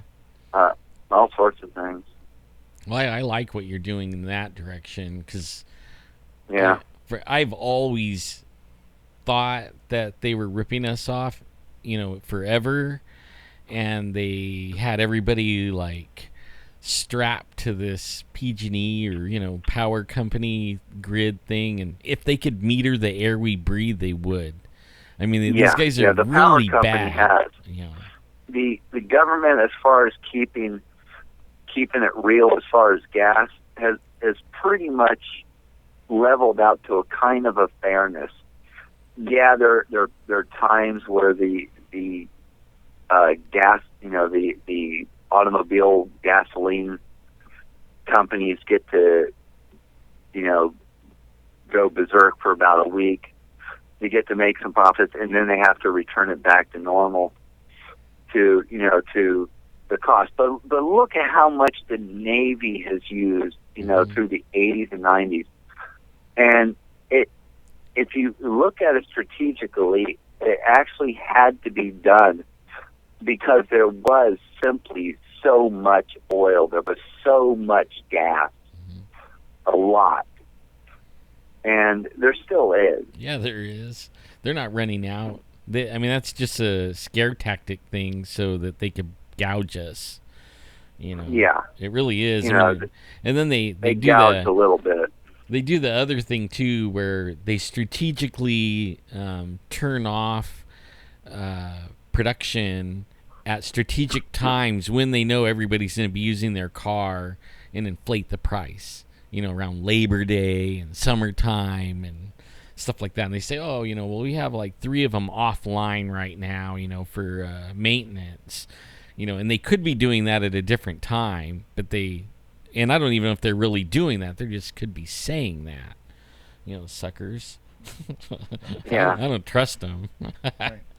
Yeah. Yeah.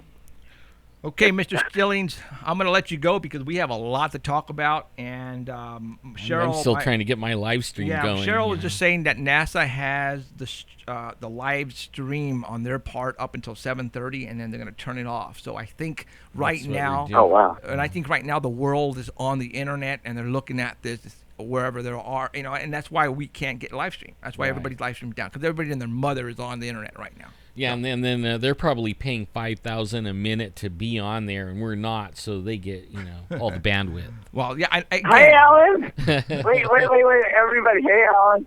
Hey, what's How happening? you doing? Real good, bro. You sound great.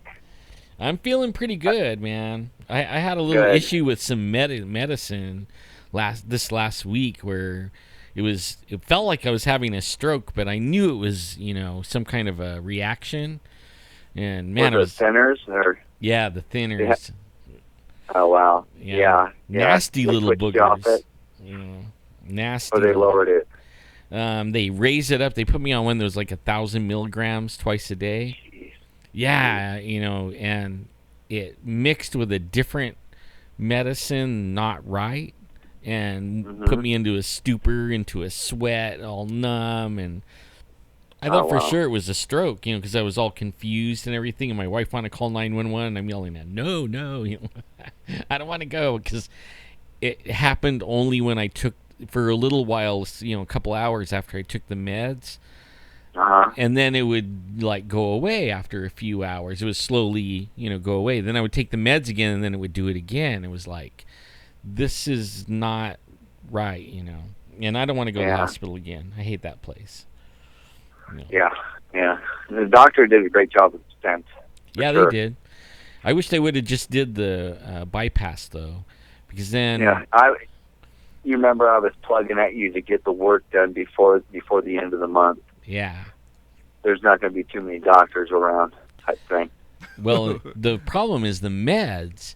Like I was telling Jeffrey, like all this stuff goes down. If it goes down and the pharmaceutical companies go down, I'm going to be the guy that's going to be kicking doors in pharmacies, and I'm not going to be after opiates. I'm going to be after Plavix, like 2 days without Plavix and I'm done. So I'm going to be over there looking for, and they're only good for a year. I mean, who made that deal? Aspirin's good for 5, but Plavix is only good for a year. So hopefully, I'll have enough to last for a whole year if I kick enough pharmacy doors down. Yeah. Yep. The insurance will cover it, hopefully. Yeah, if there's an insurance company. We all know things are going down this year or so. You didn't sign up for Abomination Care, did you? No, I have the worst kind, Medicare. Yeah. Well, I feel sorry for anyone who got suckered in. I was sitting there screaming, "Told you so!" Don't sign up for it. I'll tell you all, told you so, told you so. Yeah, it's expensive, huh? They tried to grab quite a few bits of property with the. What kind of health care would cost as much as the Obamacare thing? I don't know. Well, why don't you ask your buddy Barry? I'm going to have no comment. Okay. All right, dude, we're going to go because I got a lot of stuff to talk about. Keep watching us and call me whenever you want, dude, okay? Man, it's good talking to you, bro. Good talking to you, Alan. Good talking to you, Jeffrey. Thank you so much. All right, talk to you soon. See you, Will. See ya. See ya. All right. As you know, it was William Stillings, Andrew Bashago, and Mr. Barry Sotero. I'm sneaking outside for a minute. And they were the ones who went to Mars together. All right. Okay, let's go ahead and continue. Actually, we're going to go ahead and get a hold of Heidi. It's about Heidi. that I'll time. be right back. God, I things are gotta going look. by really fast here. So let's go ahead and call Heidi out. You know, I'll wait until Alan gets. Go ahead. Okay, all right. Oh, he's gonna look outside. That's all. All right. So let's go ahead and now. At 7:30, supposedly the live. I don't know when they say live stream. I don't know if NASA's actually. I think they have their own servers that's not using live stream. They might be using UStream. And not live stream, but UStream, because I know NASA has a couple of channels on UStream. Now I don't know about live stream, but the link that somebody just sent me right now had live stream in it, but that doesn't really mean jack. All right, so let's go ahead and call Heidi. Let me get the number. Actually, she's in the contacts, and let's call her right now. All right. Alan's outside right now, see if he can spot the blood moon, but I doubt it. I really doubt it. What's the matter? Good evening, gentlemen. Hello. How's it going? Good. I mean, we're doing our best on this side of the United States. I'm trying to get our signal to New York, where live stream is located, but I think everybody is on the internet right now trying to visually see the blood moon, and that's why live stream is down. I'm pretty sure. Well, it looks pretty cool out there. Does it? Yeah. And really? Yeah, you can see it barely. Go ahead. I'm gonna go. And but only there's chemtrails everywhere, and people can say whatever they want about contrails, chemtrails. These are chemtrails. I mean, if it was contrails, then every day would look like this. Okay, do you understand what I'm saying? Like, the jets would be flying all the time, and there would be, when the conditions were right, you would see it like this. But all of a sudden, on a certain day when there's something to look at, all these trails everywhere. I mean, come on. They must think we're idiots or something, Just pulling the curtains closed, so we could get some more rest and shut our eyes. That's all. Yeah, go back to sleep, people. Nothing to see here. Move lullabies. along. Oh, those are called what is it? Mind control. Nothing to see here. Move along. All right. Okay. Heidi, Heidi sent us over some photographs, and she did the same to the Art Bell people, and they placed them on the homepage with the photographs and some links to some videos. So if you are over there, you can go ahead and click on those pictures as we talk about them here, because I am going to show them as we are talking to Heidi. All right. I'm pretty sure that you guys were the cause of the whole entire internet going down. Oh, I'm sure it was. So we did. We had some very controversial pictures that we were showing that could have done it. Yeah, I think so. Yeah. A little white blob. Yeah. I know that was just enough. Whatever. Right. I wish we were that powerful. I believe it. It's a crazy world. It seems like every time you guys hit on something just a little sensitive, suddenly, zap, you're gone. It does seem like that more than ever. And what's really weird is we've upgraded the equipment. We've upgraded the internet to handle 100 megs and stuff like that. I mean, we really increased everything, and thinking that we would, But you know what? Sometimes I want to say yes, that's a fact. But right now, the world is on the internet looking at the blood moon. That's true tonight. So I'm going to say it's because the internet and they can't see it because of the chemtrails, so they have to go on the internet. Oh, absolutely, absolutely. But my question is, though, wherever the camera is set up to visually see this thing, what if you can't because there's cloud cover? Then what are they going to do now? I had a clear shot of it from my place here on the 6th floor in Chicago, close to the northeast side. I was looking right out my window. I'm like, beautiful, looks awesome. Wow. It is. Yeah. That's the direction it is too, northeast. Yeah. The last time I looked though was about 30 minutes ago, so I'd have to check again and see if it's still hanging out. I'll have to go look at some pictures. Somebody posted a photograph on my wall right now, taken from a website, so it's pretty cool. So, all right. Yeah. Geez. Heidi, tell everybody who you are and what you do. I'm always trying to figure that out, but I always say that I'm someone who has experienced a lot of crazy things. Someone who's been there, seen that, experienced it, freaked out, found some answers, wrote about it, got over it, and now I'm trying to help other people do the same thing, learn, listen, and I'm always learning and listening to what people are experiencing. So no one has all the answers, and if they say they do, run.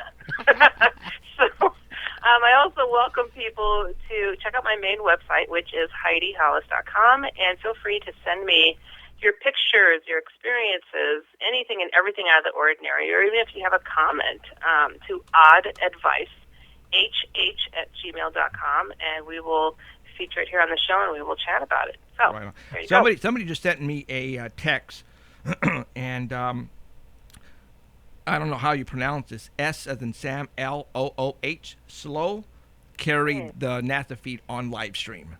So that's why live stream was Well, down. it looks like I'm back. No, well, maybe not. So right now they're just doing some interviews on live stream on that particular link. So maybe now I might be back. So maybe now the traffic on the internet is going to diminish, and then hopefully people will now be able to get on. But like I said, right now, for those who are watching us or listening to us at artbell.com, you can always go to the archives and watch us anytime you want. Anytime you've missed a show, their archives are there for you guys to look at for free anytime you want, all right? Yeah, and the YouTube one will have everything that you didn't see, and we've been recording it on the computer. So I'm going to take that, and you'll see exactly what you missed because our camera never stopped recording it. Right. So it's been recording the whole time, even though it's not been broadcasting it. Correct. Yeah. So, all right, Heidi, I got photograph number 1 up. You are a go. Are you positive? Okay. Let's see here. It's so funny. It's like sometimes my things get so jumbled. I don't know how this happens, but Been Wait a breathing the chemtrails. See, that's what happens. Yeah, that's what it was. It's strange. It's like I don't know. This is bizarre. So the first picture, Eastern Shore, Virginia. There have been several reports of a loud boom and shaking coming from Virginia's Eastern Shore just last Tuesday, I believe it was. And officials with, I cannot pronounce this, but Shincoteague Fire tell Wavy.com they do not know what caused the boom or the shaking. Witnesses reported seeing flames, but crews say they only spotted a red cloud drifting across the sky out over the water that quickly dissipated. Some Wavy viewers reported hearing the boom in Norfolk as well. Officials say that they've contacted the Coast Guard, NASA, and wildlife, and none have anything to do with the mysterious incident. Freaky, weird sounds coming back to everybody. I hope not, because that's highly disturbing. I forgot to share something that happened weird. This was over 10 years ago. And one of my sisters, I have 6 of them, came over to my place, and we're standing outside, me and a couple of friends and my sister was just about to head out, and I swear, I don't know how to describe this, but it was a clear summer day, standing out there chatting. My sister was just about to walk away, and right above our heads, it sounded like the sky was ripping open. It was like literally a shredding, like type of. It was just crazy, and we all dropped to the ground, and almost we're all looking up, and we could see clearly, there's nothing in the sky, and it's not like we're around a bunch of tall buildings where it kind of echoed. It was crazy, and we're like, what was that? And it's such a strange sensation to be able to see and not quite be able to put your finger on where a strange sound may have come from. And we're all looking up at the sky like it had to have come from the sky. Like it was just bizarre. And it lasted for several seconds where we're, kind of cowering, bending over like, whoa, like the sky's falling. That's what it felt like. It was really strange, really strange. So that is strange. Yeah. What's that? That is strange. Yeah, it's like I wondered what it must be like to hear these booming sounds. I'm like, hold on, I heard a ripping sound. Like, I don't know, it was really strange. But yeah, so I wanted to share that. Tear in the veil. That's what it. It really felt like something was about to come bursting out of the sky. It was crazy. I don't know, like a God's giant zipper to his coat or something. I don't know. It was crazy. It was crazy. But, all right, going to picture number 2. And this is also a video. And it doesn't look really, really striking, this image. But I have to say, when you watch the video and you see this clearly a saucer-shaped object going across the sky, it really kind of floods your mind like, wow, what is this? So this was recorded August 21st of this year over Kimki, Russia. And this is near an airport near there that has a lot of UFO activity that's said to be a consistent problem over there. But this thing, when you zoom in on it, I mean, the shape is just all wrong to be a commercial plane or anything like that. So it's really kind of a creepy thing. And the guy that is just kind of, panning around and following this thing, zipping at a good clip across the sky. So definitely worth taking a look at. And then going to picture number 3. Okay, picture number 3. Yeah. Got it. All right. There's a guy over in Milan, Italy, Antonio Urzi. He's kind of like turning out to be the modern-day Billy Meyer, from what I understand. He's been getting a lot of strange footage and photographs of odd things, and this is also a video. And I thought this was a really, really, really cool image captured from one of his videos. You'll be able to see this also on the Art Bell website.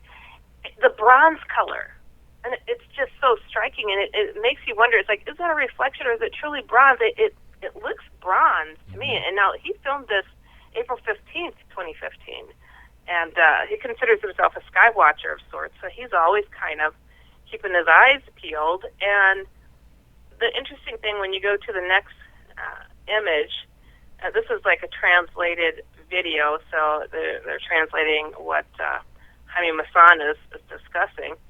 I love him; he's cool. With that, this photo was taken and video was done in full HD.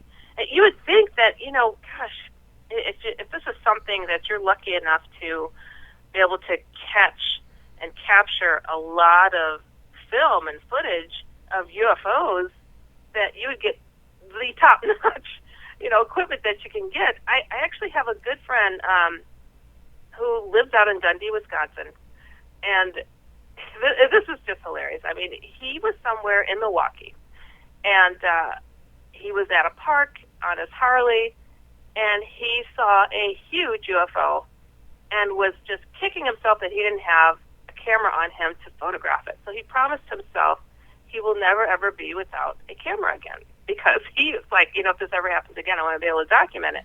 And then he heard of Dundee, Wisconsin having a whole lot of activity out there, so he started traveling over there to try to, kind of recapture what it was that he had experienced before, and did capture a lot of cool UFOs over there in Dundee, Wisconsin, and invested thousands of dollars in the top equipment that he could get, and he even moved out there so he can keep setting up for his favorite hobby. And he's got hundreds of photos now of really, really cool images of UFOs and odd things moving around over there in Dundee, Wisconsin. He's a rather quiet person and everything, but that's a guy that's, okay, these things are showing up a lot. I'm going to really take it upon myself to set up a lot of equipment, get the top stuff, and he really has captured a lot of stuff. So with this guy, if he's able to capture so much, it's like, dude, really set it up, get it rolling, so we can all just fully indulge in what it is that you're capturing. So well, I know why that one might be bronze looking. What was that? Certain time of the day, the sun cast like a yellowish orange light, and actually the camera people, if you work with TV guys all the time, they call it the sweet spot time. Sweet spot. Yeah, and it's like right before sunset or right at sunrise, and they like that light.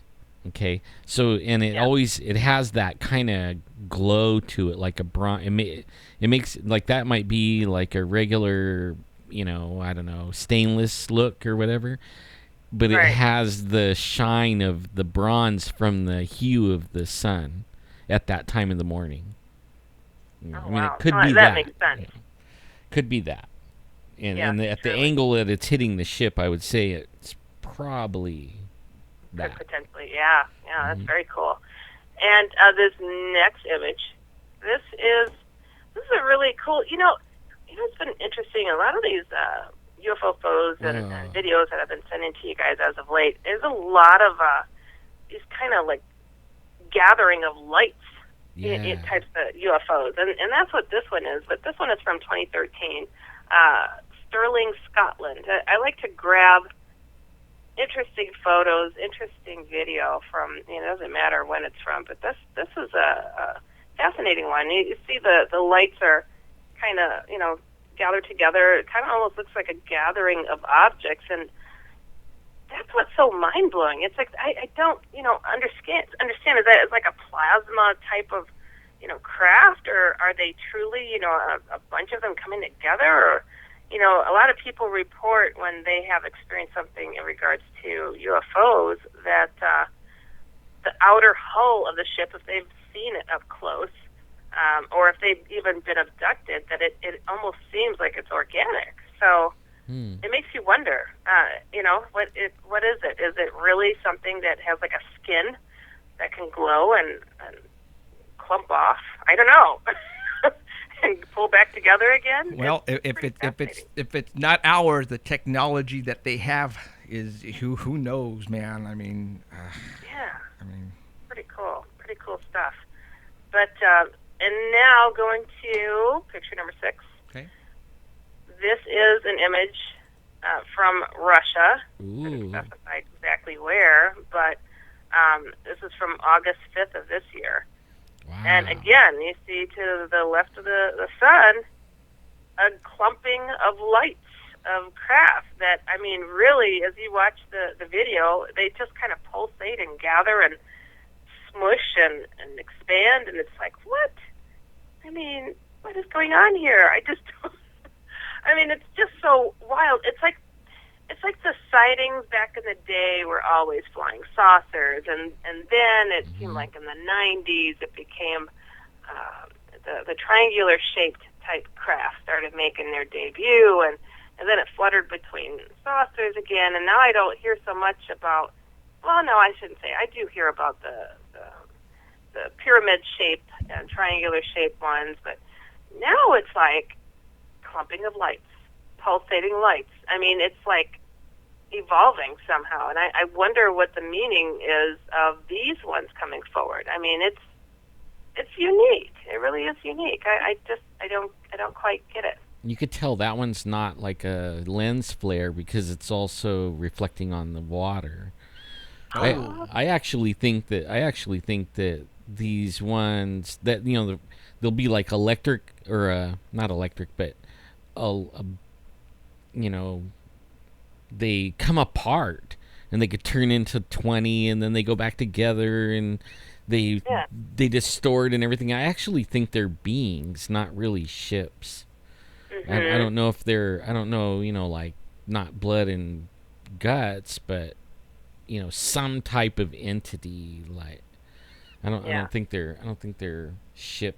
I don't think it's nuts and bolts. That's right. It just can't be. It can't be the way that they're able to morph and whatnot. I'm watching the supermoon eclipse live, and it's getting down to a sliver. Ugh. Really? Going. But so that was it for the UFO photos. I have a very peculiar story to share with you guys, and it's a juicy one of a sort. Is that picture number 7?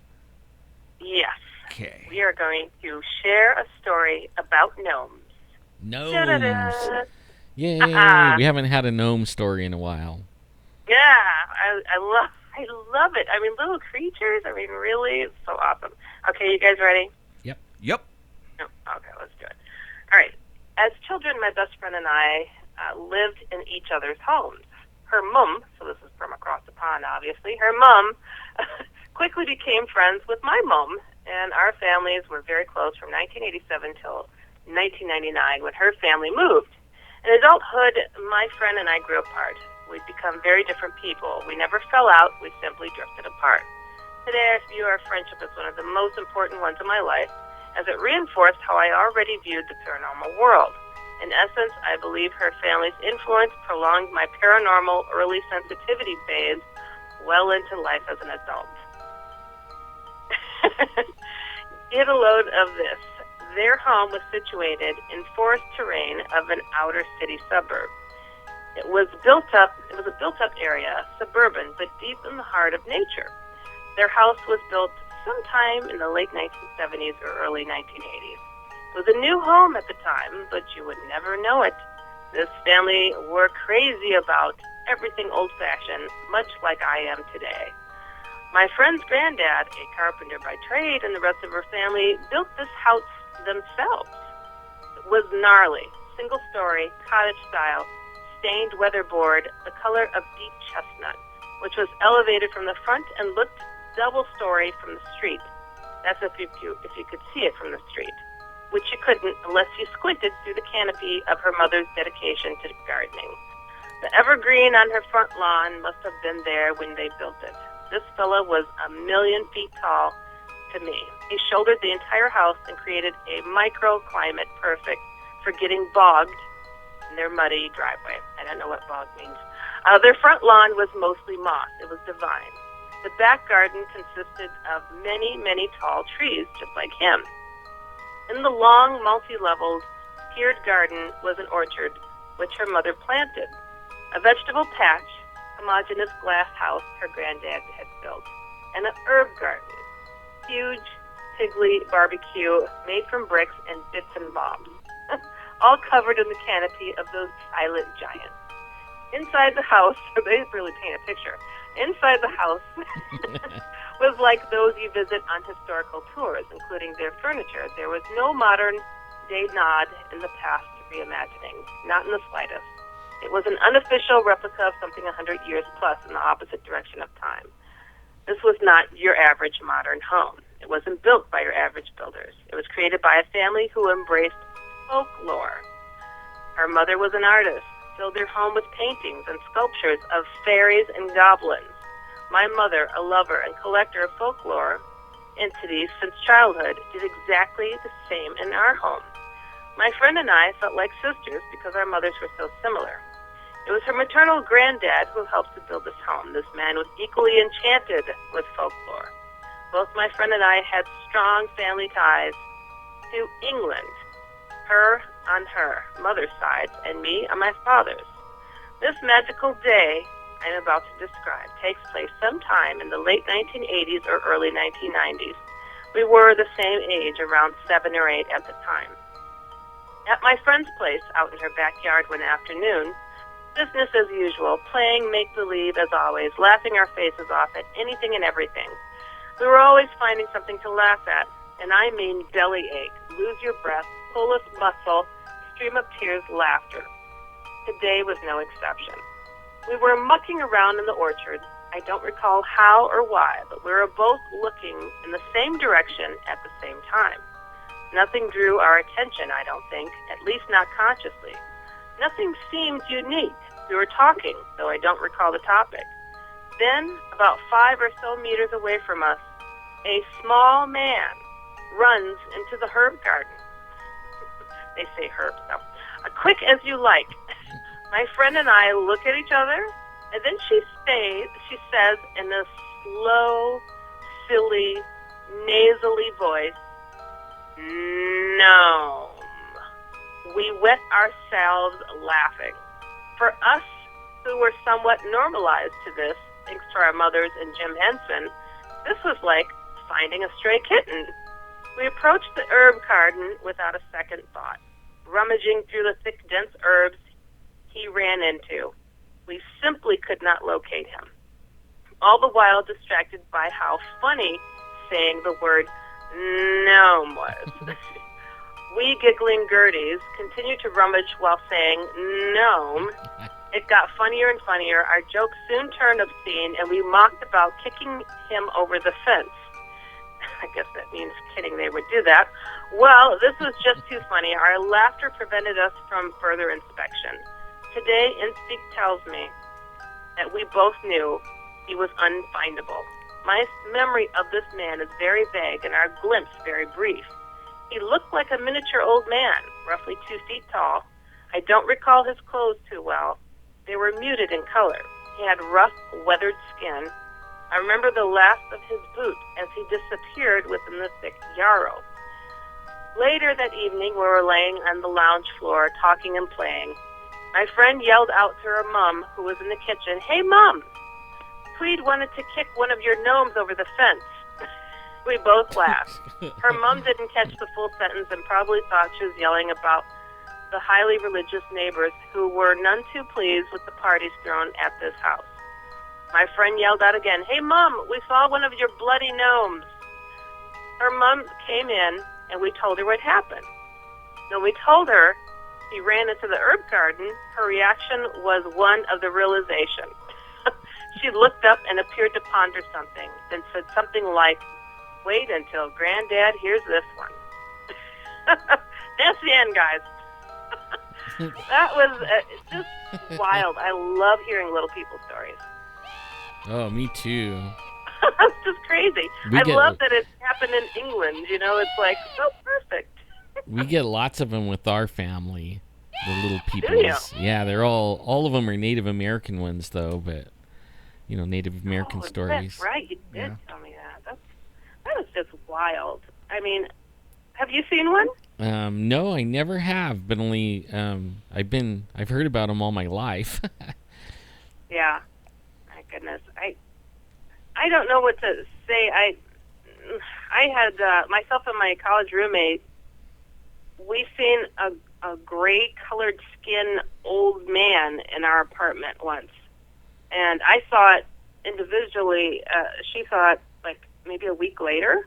Wow. This is the craziest thing. I don't know. I feel like sometimes people sit in a portal, or a portal is in front of them all the time, and things just pop in and have a look at you, because that's what I felt like it did. I mean, our place that I shared with this college roommate had so much activity, and it's where a lot of my experiences came from, that I discuss on the show, and that I like. Even the book The Secret Word, talking about shadow people, is based on a lot of experiences that I had there. And I mean, to see a gray skin colored wrinkly man that was kind of smacking his lips and just looking over me, it was weird. It was weird. I woke up to him and just kind of sunk into my bed like, what is that?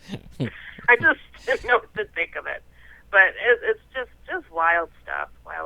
But, yeah, so I don't know. I mean, these stories, I have another brief story if you guys want. It's about fairies. Yeah, go for it. Ooh, All right, fairies. here we go. Haven't heard fairies Another in a while either. Yeah, just another odd story. I love the folklore stuff. So, this person says, I moved to New York from Tulsa, Oklahoma back in 2007. I only told a few people what I've seen back in 2011. I was 27 at the time. Just so you know, I do not drink or do drugs. I love when people say that. I'm about to share with you the strange events that happened a few days apart. The first 2 days, the only thing I seen was a small, round, yellow, bright light moving back and forth outside my bedroom window. The small, round light had smaller bits of bright dots as it moved. It was an amazing sight to see. Wish I had it on camera. I seen it again a few days later, again at night. It was doing the same thing as before, and again, I didn't have my camera. Since I didn't think I would see something like that again, like last time, I watched it until it flew off. Almost a week after that, I was in my room reading Stephen King's Everything's Eventual when I noticed that same light in the corner of my eye. I looked, and there it was again. Only this time, it wasn't alone. I caught for a quick second a boy peeking in my bedroom window, but quickly ducked down. I didn't get a good look at him. The only detail I have is that his hair is blondish looking and short. He looked like he could be maybe 10 or 12 years of age. I want to point out that my window is too high for anyone to peek in unless you were to stand on something. I never did see the small round ball of light or the kid again. I wonder if the small golden ball of light was a fairy. I wonder if anyone else has had similar experiences. I no longer live in that house. I moved to an apartment in the same area in 2012. This is a short and quick one. Fairies, of all things. How cool. There was, what is that show? Project Afterlife. There was a story that was shared on there about fairies, a girl who passed away on an operating table, and her mother was in the waiting area, and she was praying for her that fairies would protect her. And when she was passing away on the operating table, she saw fairies. Oh, I'm sorry, when she was closing her eyes to go under, she saw fairies. It was like, Whoa. wow, the power of suggestion. I love that show, Project Afterlife. I hope that they get renewed for another season. Really, really cool show. If no one's seen it, No. gotta check it out. What day and channel is that on? The season is over. I'd have to check it out right here, Project Afterlife. You know what? If you guys saw the first episode, in fact, I hate to say, but I have seen that some of them are on YouTube. There or is Netflix or the Hulu. first episode alone will just send chills down your spine and make you change your mind about a lot of things. Project Afterlife is on Destination America. The season is over, but it should be still on demand. I think they only had 8 episodes. I'll tell you quickly what happened on that first episode. So this gentleman collapses, has a heart attack, and dies. They work on him for, I want to say, 40 minutes, longer than they usually would when he was just flatlining. They needed to have a cardiologist come down and say, yes, stop now, in the emergency room, right? So he goes to walk away. He heard a voice say, pray for that man. And he looked around. He didn't see anything, and he kept walking on, and, whatever that was. He said, I kept walking, and I heard this commanding voice again that said, turn around and pray for that dead man. He said, I stopped. I turned around. I went into that room. He said there was only one nurse in there who was kind of, when somebody passes away, nobody wants to be around that. It's horrible. Right. So the nurse was kind of, covered up the patient. The patient's hands and feet were turning black from a lack of blood flow. I mean, the patient was dead. And he said, all I know is one of my hands went on to his chest and the other one went up into the air. I had no control. This is a surgeon, cardiac surgeon, sharing his story. And I commanded in the name of Jesus the Christ, if this man does not believe in him, that he come forward and come to life now. Whoa. And he turned to the nurse and said, shock him one more time. Boom. He sat up. He said these hands his hands and feet started shaking. He said, and I felt a whoosh of his soul go back into his body. He said, I'm a man of science. I have never experienced anything like this before. And then they gave the perspective of the man who had died. He'd gone to hell, essentially, and was saved by this surgeon. Whoa. Now, these are like true stories or... True stories. The people are there talking about their experiences. It's amazing. And they're kind of getting to the conclusion of people vouching for the person who passed and saying, bring them back. Wow. It's really amazing. Amazing. I hope that they bring it back. It's a really good series. That does sound cool. Wait, if you see the first episode and this surgeon, you could see it on his face that he's like, look, a voice of authority, he said, told me to pray for that dead man. Wow. Very cool. So, That's very cool cool stuff. So, there you have it. Right on. Yeah. Well, good stuff, Heidi. Really good stuff. You know what? Live stream is completely down right now, from what I understand. Still I gone, think it all crashed. Yeah, because of the blood. Oh, hold on. I think I see you guys. Hold on. I see the screen at least for the live stream. Oh. And we'll see if it actually pops up fully. Okay, I'm clicking it. Is it gonna? I have to see your smiling faces. There you are. It's working. Okay. It's not working for me. I see ya. You see us? Well. Happy days. There you go. Well, always a pleasure, guys. All right. Yeah. Thanks.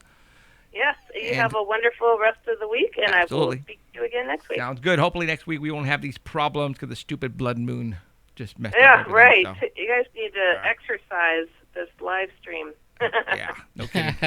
All right. Thanks, Heidi. All right. Bye, take care. Heidi. Okay. See ya. Hey, bye-bye. All right. Yeah, a lot of people were texting me because they don't know if we're on or not, and it's a blood moon. If the traffic of the internet tonight crashed everything, and that's the reason why. I heard we're on Art Bell, though. If you want to go to artbell.com or on the TuneIn app, you can listen there. If not, obviously I can't tell you if you're not listening. So, so there you go. All right. You know what? Let's go. We got 1 hour, and I there's a lot of stuff I wanted to talk about tonight. Let me go to my screen really quick and see the photographs that I had saved on here, because there's a lot of stuff that I want to talk about. Let's go straight to. All right, let's talk about the Pope. What the heck? Okay, let's talk about. Okay, all you guys know, both of us, Alan and myself, you know, we believe in a higher power, and I mean God and Jesus. Okay, because I was brought up Catholic, and Alan is just, you know, he's a Christian. So, what we're going to talk about right now might offend a lot of people, and I hope it doesn't, because you guys have to understand, if it was somebody up here who is like a totally, you know, don't believe in God, an atheist, and think that religion is just all a bunch of ways to get people to spend money on their churches and this and that, well then, okay, but that's not where I'm going to go with this. All right.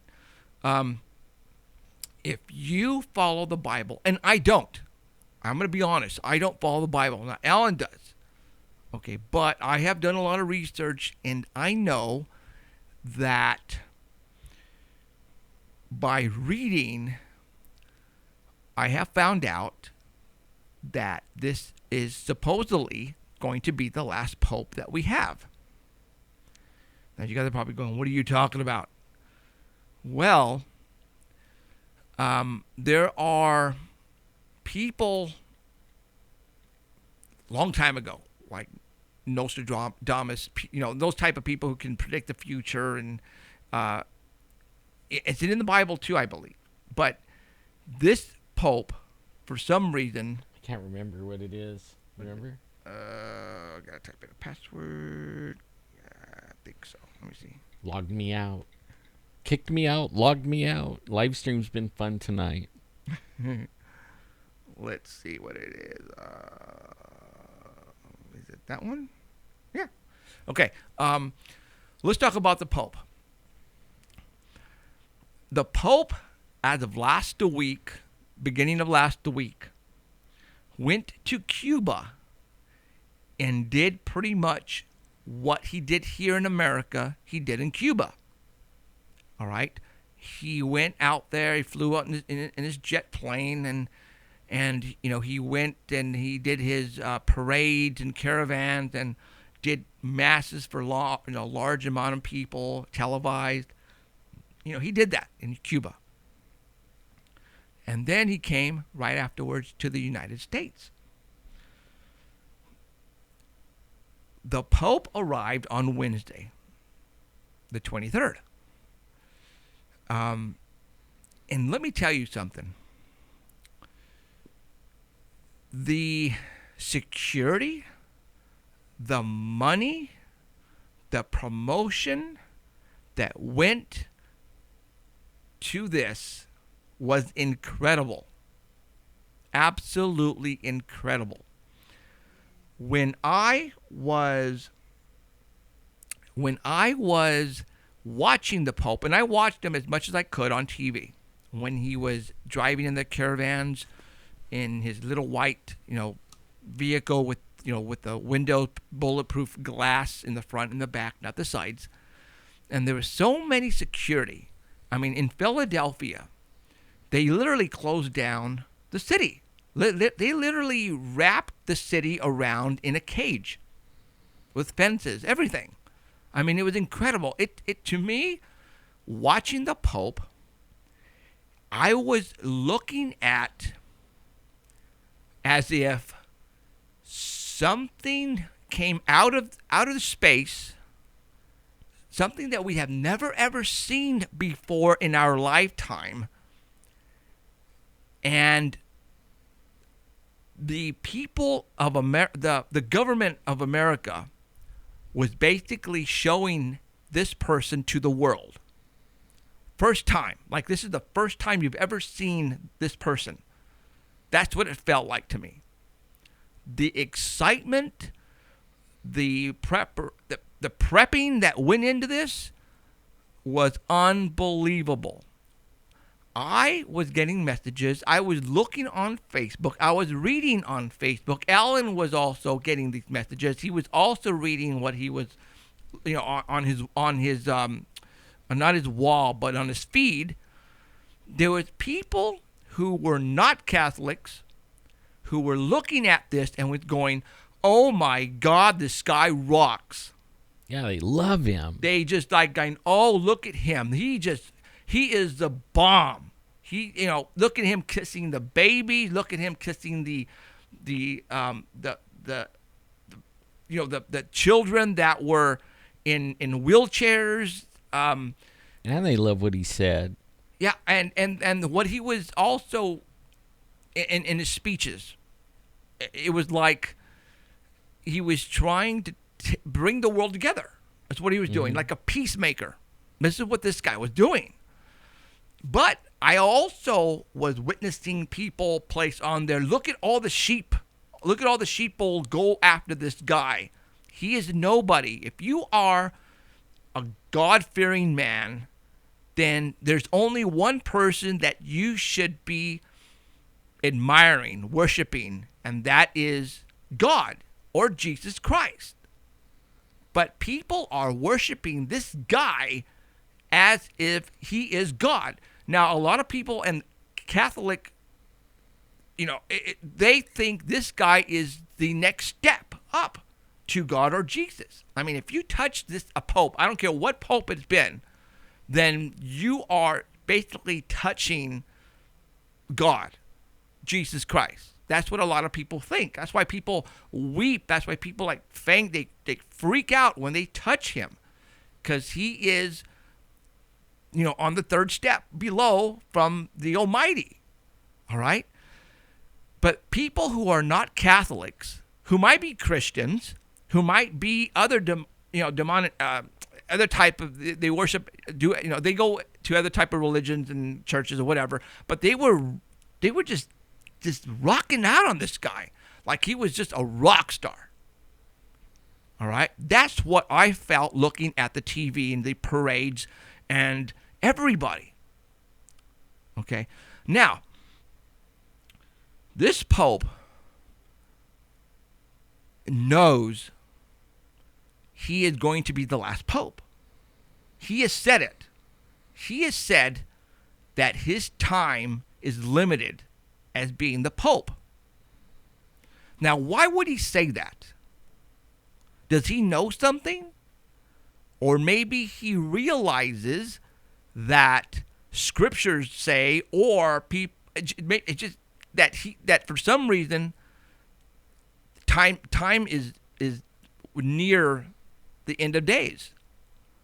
Now, somebody just sent me a message, and yes, I've seen. Let me go back to the message real quick. Hold on. And I don't know if I can pronounce his name, but Malachi, Saint Malachi. Was that how you pronounce it, Alan? Malachi. Malachi. I'm sorry. There you go. Okay. He actually said that this was going to be, I think, the 117th. I don't know the numbers. I think it's 117th, and this guy is the 117th Pope. Right. Or maybe, I think so. Can someone verify that for me? Or the 200 and, I could have sworn it was 117, but maybe it's in the 200s. But anyways, this guy was the last Pope. And this Pope knows it. Now, Alan has been reading like crazy for the past week, I think. Yeah, about a week. Okay.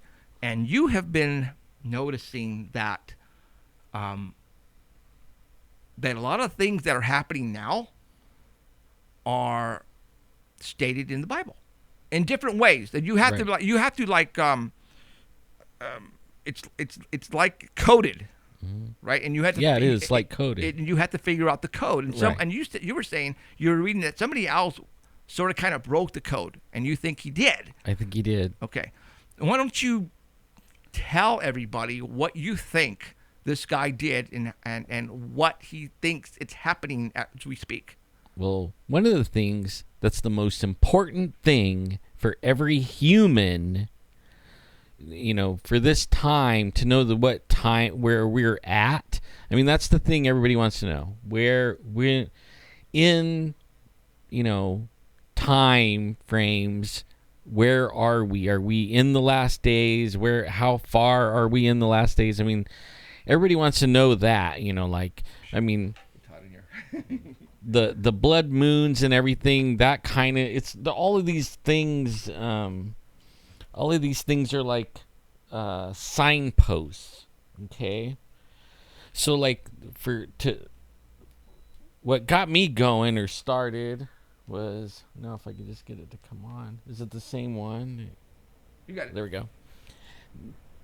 The one that everybody really, the one signpost that everybody should be concerned about or know about, and it is the biggest signpost of all, that tells you, yes, you're in the end days. Okay, I mean, there's one major signpost, and this the 266. Yeah, 266. Okay, that's what I thought it was.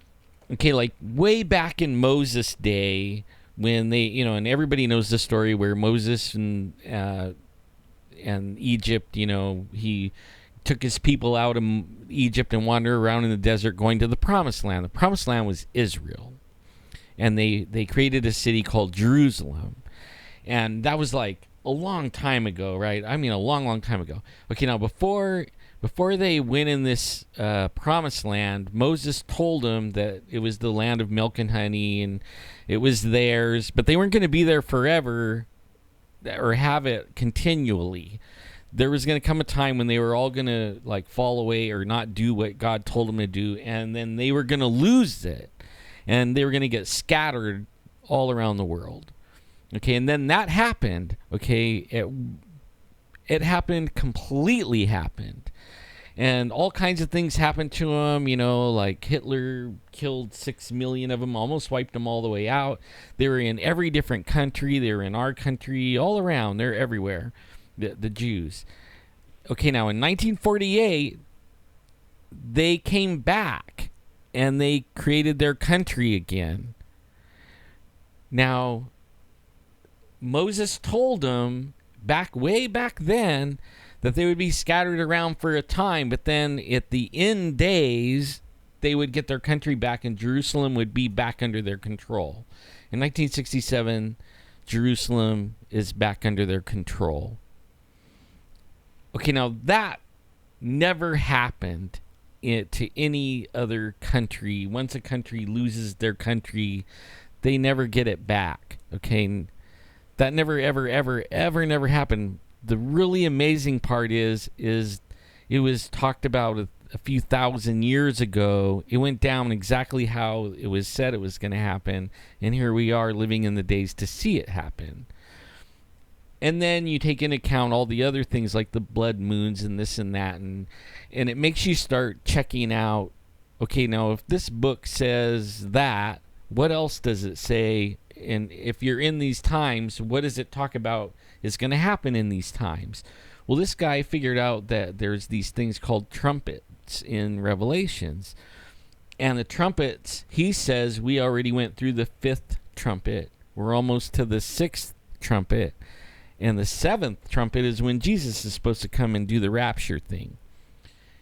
And I thought, what? You know, like, I didn't even think we were close. Even in that part, you know, like, I didn't think we even got past, I think, what is it, there's something, the seals, there's the 7 seals before the 7 trumpets, and then there's the 7 bowl judgments. I didn't think we were even in the seals yet, right? I mean, everybody's been waiting for the building to be built. Well, Jesus in, I think it's Matthew, said that you'll know you're in the last days when you see this Antichrist person get revealed, and then he gives a description of him of being, you know, he's red robes or purple robes and has a gold cup, and what he does is he describes the Pope. I mean, he really describes it really well, like down to the drips, the garbs, and everything. So he talked about somebody in the white garb, right, and carrying a golden cup, which to me is like the chalice, I'm assuming. Okay. And he talks about that person is going to die.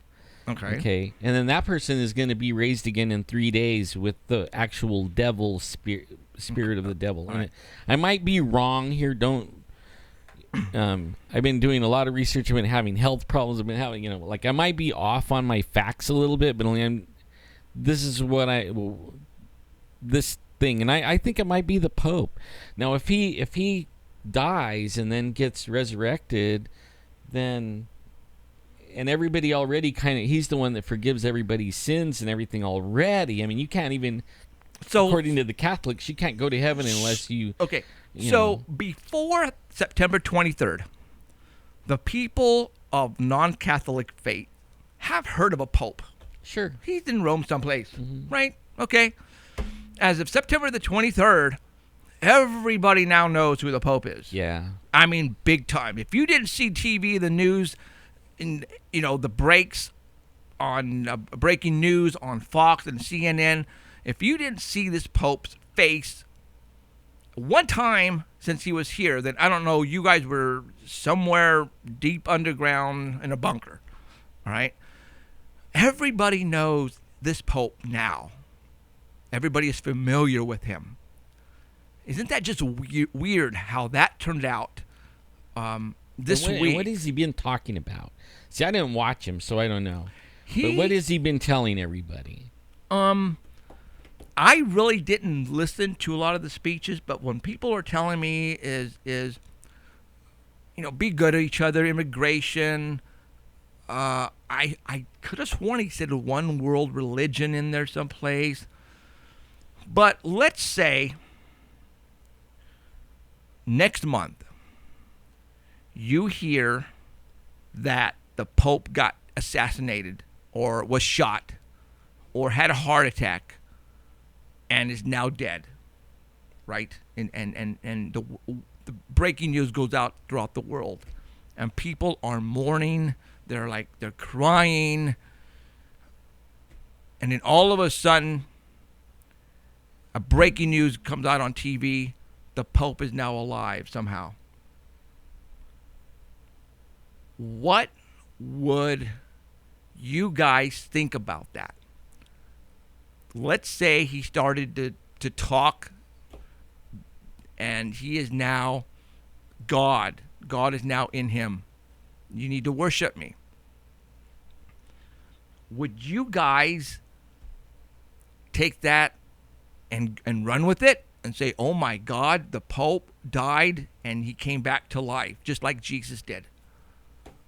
Well, you know, if he started to say, you guys need to worship me, God has placed himself in me, and what happens, let's say now, he starts to do miracles.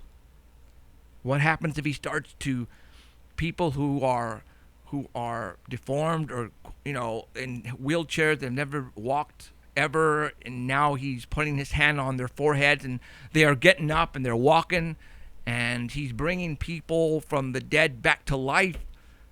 What would you guys think? about a Catholic pope. I mean, all the Catholics would just freak out. They would not think in a million years that this guy is evil. Right, yeah, no. No, absolutely not. And we're not saying this dude is who we're saying, or we're saying, we're just giving out a scenario because we don't know who it is. Right. But we're saying this guy fits that bill pretty good. Fits you it. know. Especially that he's been telling everybody that He's gonna die. He's gonna die Or here he's pretty not soon. gonna live. Right. He's not gonna fulfill his the rest of his whatever duty as being Pope 266. And he says he's the last one. He admits that. Yes, he has said exactly. He said he is the last Pope. So what does that mean? Is Rome gonna get destroyed somehow? The Vatican, is that gonna get completely destroyed? How would that happen? The only thing I can think of is an asteroid hitting Spain somehow and not completely knocking out Rome. That's the only way I can see it. Or a nuclear weapon or whatever. But this Pope is telling everybody, please pray for me. I am going to be the last Pope. I am not going to last my term. Yeah, he said that all right. He said that, you guys. It's coming out of his own mouth. All right. Now, again, the Antichrist. Who could possibly? I know this is going to sound funny, but I always thought Obama was the Antichrist because it's like he came out of nowhere. Well, I actually thought it was going to be out of the Muslim, and I mean it still could. I mean, What do you mean out of the Muslim? What do you mean? See, like they say it's coming out of the Roman Empire. Well, most of the Muslim countries are in the Roman Empire, so I mean it could be anybody out of there, right? Uh-huh. So I don't know, like, but only what I found, like on these, like to figure out how close we are to whatever the end or what everybody is scared of, the tribulation, what everybody's getting ready for, to like bug out and all that, and the one world government and one world religion and all that. How close is that? According to what I can figure out, like this guy found out what we're in the trumpets, right? In fact, we're past the 5th trumpet and we're looking at the 6th trumpet. And just a really quick thing on trumpets, the 5th trumpet was the one where for 5 months the sky goes black, and out of the smoke comes these scorpions with weapons on them, but only it doesn't say that this is a scorpion or something. It says that it looks like, or they're trying to give you, it's kind of like coded. The guy wrote this, he doesn't know what helicopters look like. Okay, so the Gulf War, when Saddam Hussein went in the Gulf War, and for 5 months, what he did, he set a bunch of oil wells on fire. Mm-hmm. Okay, and then when you go into the Greek, what it was written in originally, it says wells. Okay, it says that in the Bible we read, it says the bottomless pit was opened, and all this black smoke came out and darkened the sun. In the Greek, it says wells.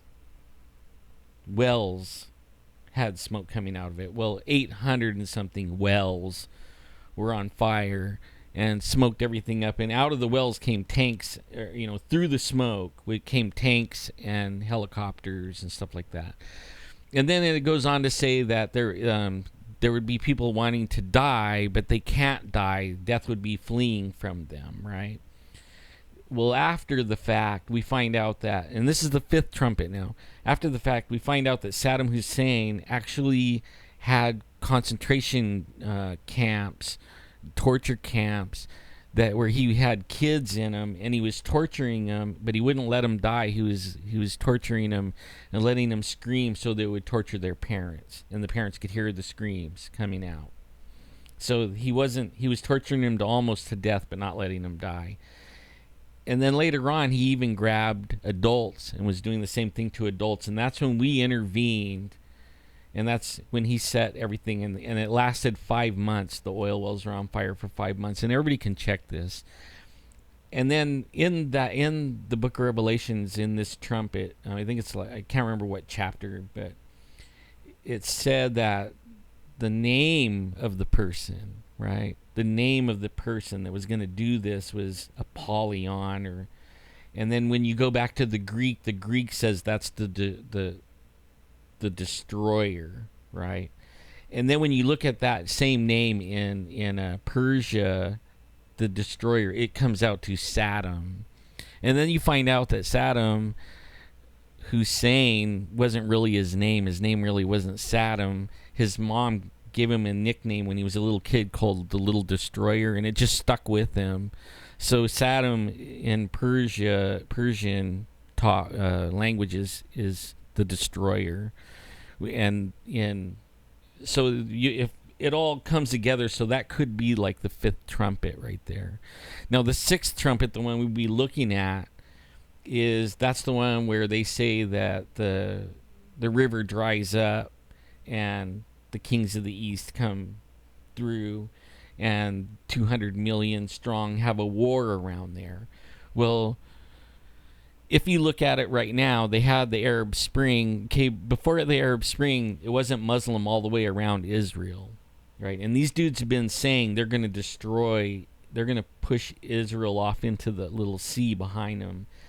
But they're now in a drought more severe than our drought. They're cooking over there like 130, 160 degrees, and the Euphrates River is drying up for the first time. And 200 million soldiers isn't nothing. I mean, there's like a few billion. There's a billion or something like that Muslim. And then when you add the Russians and the Chinese and the Americans and everybody in there, I mean, that's hardly nothing. So, like, you could see the sixth trumpet lining up. And the seventh trumpet is Jesus coming back and calling his people out. And then after that is the bowl judgments, where the Christians aren't going to be there, and neither will the believing Jews or anyone that believes in Jesus. But he's going to take them all out, and then the bowl judgments happen. And you can read that for yourself. That I don't even want to be here for that, and I hope I'm not. So, I was checking on that, and then, it was like, well, if the fifth judgment is the Persian Gulf War, what was the fourth one? The fourth one was wormwood, and so I started checking on that. I was like doing word searches and researching this one guy that says he knew it, and it come to find out it's Chernobyl.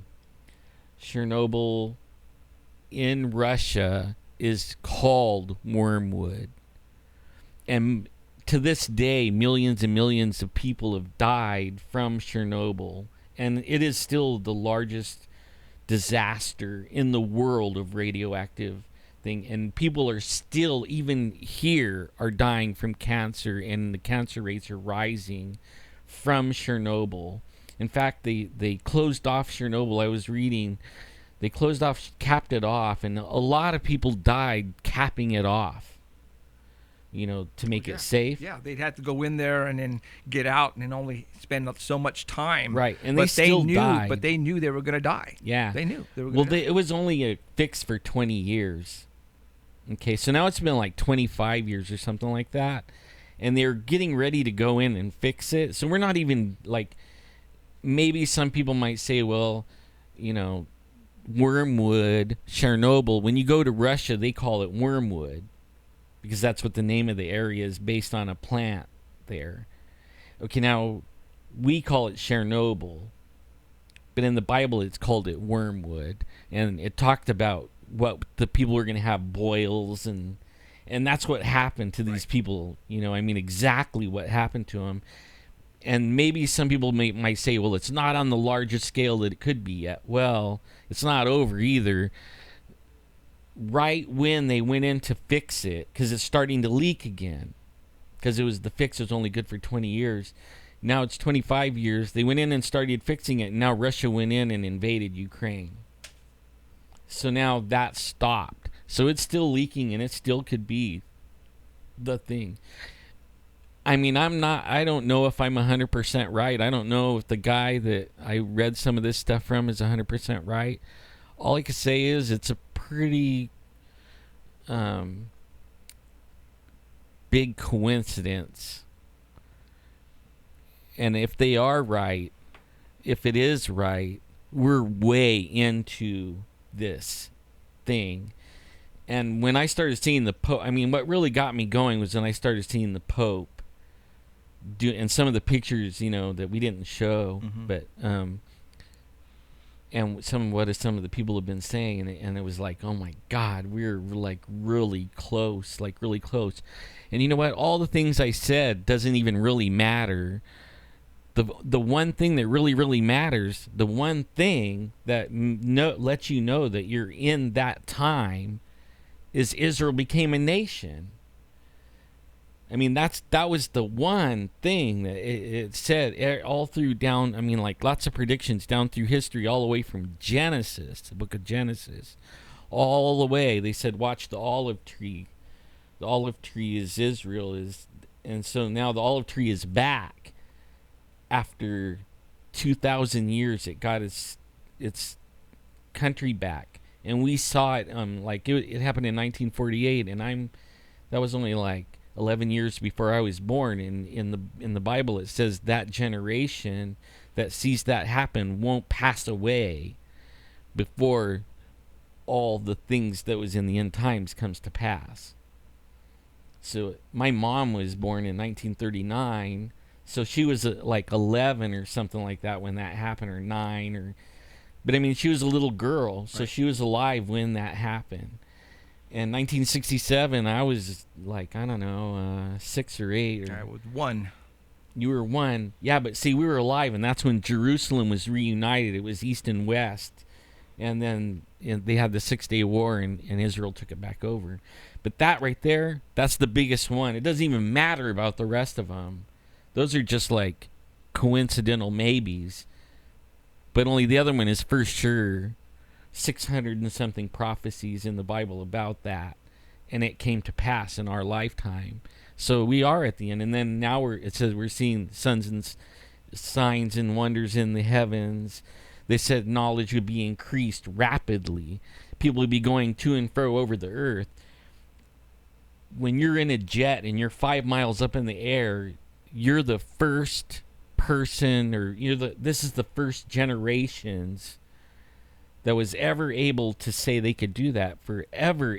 Like if I wanted to go to Washington, I would have had to get on a horse and buggy only 3 or 4 generations ago. Like my great grandpa, saw the car come in. You know what I mean? And then it went ballistic since. Right. Like with us sitting on a camera and everything, and so all the things point to, yeah, we're in this time. And yeah, do I have it all? No. But only I am looking, and I mean, anybody that is trying to deny all this stuff is crazy. We are, and we all should be trying to figure out what we should be doing about it.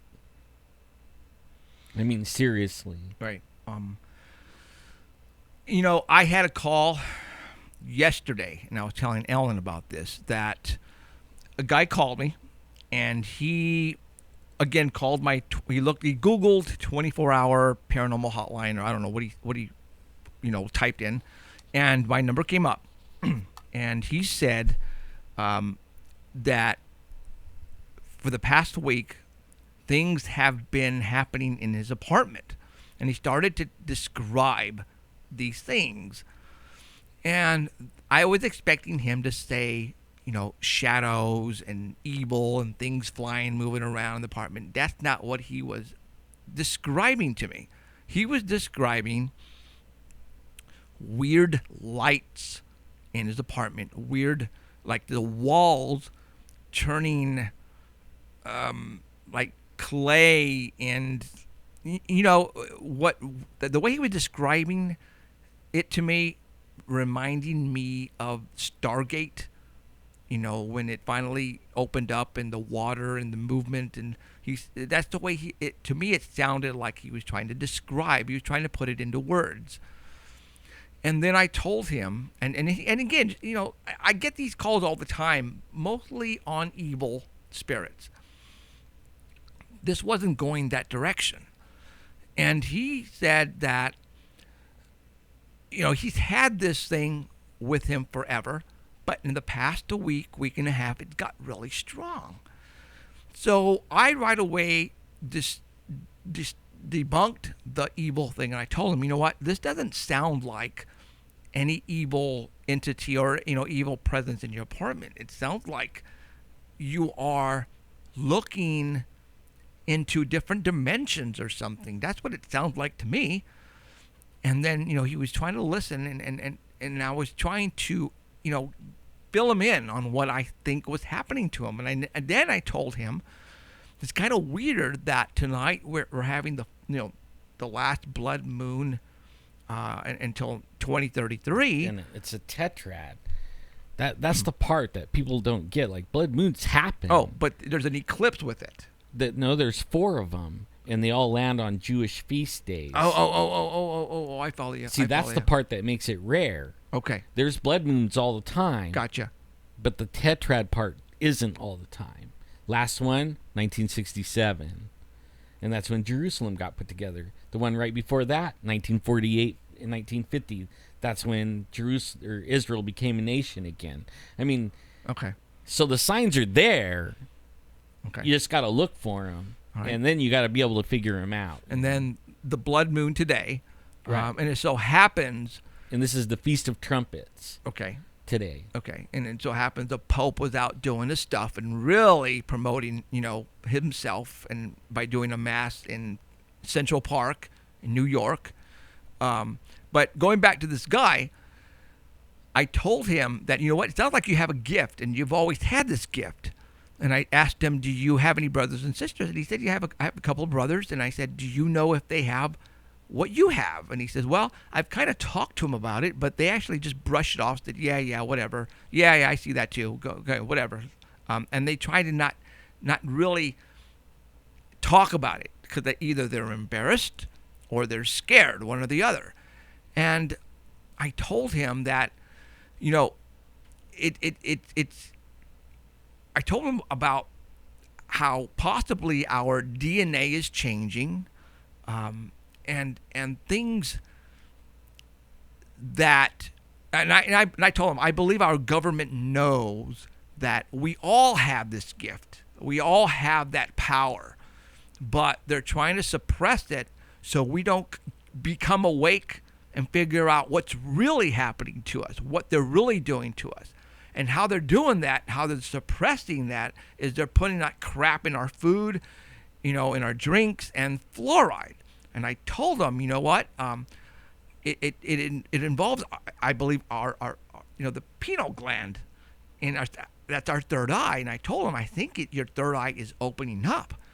And I told them the first big negative food or drink that we intake is fluoride.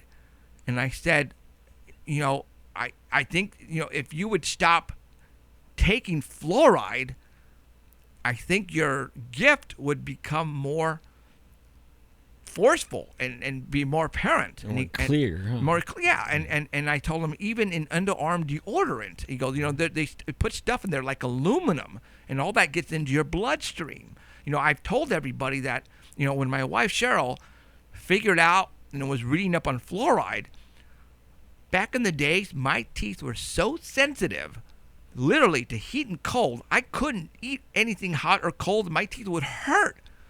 Then she brought home Tom's non-fluoride toothpaste, and I started using that. And within a week, my sensitivity, my sensitive teeth completely stopped.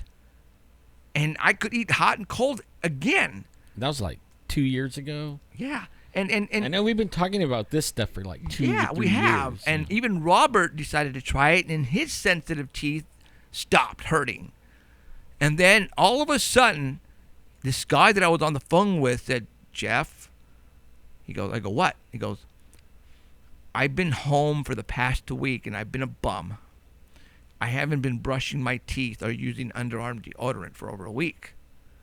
Yuck. And No, then I'm just kidding. and then I said, well, there you go. And then he said, and remember prior to that, he said, for the past week, things have been going off hook in his apartment. He was like looking. He was seeing things that he's never seen before. And if he has, it's been a lot stronger.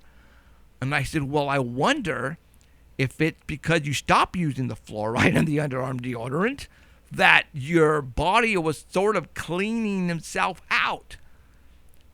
And he was freaking blown away that I even mentioned the fluoride, because I said it before he told me he was off of both of them for a week. But did he put the two together, or he didn't have a clue? No, he just stopped using it because he was being a bum at home.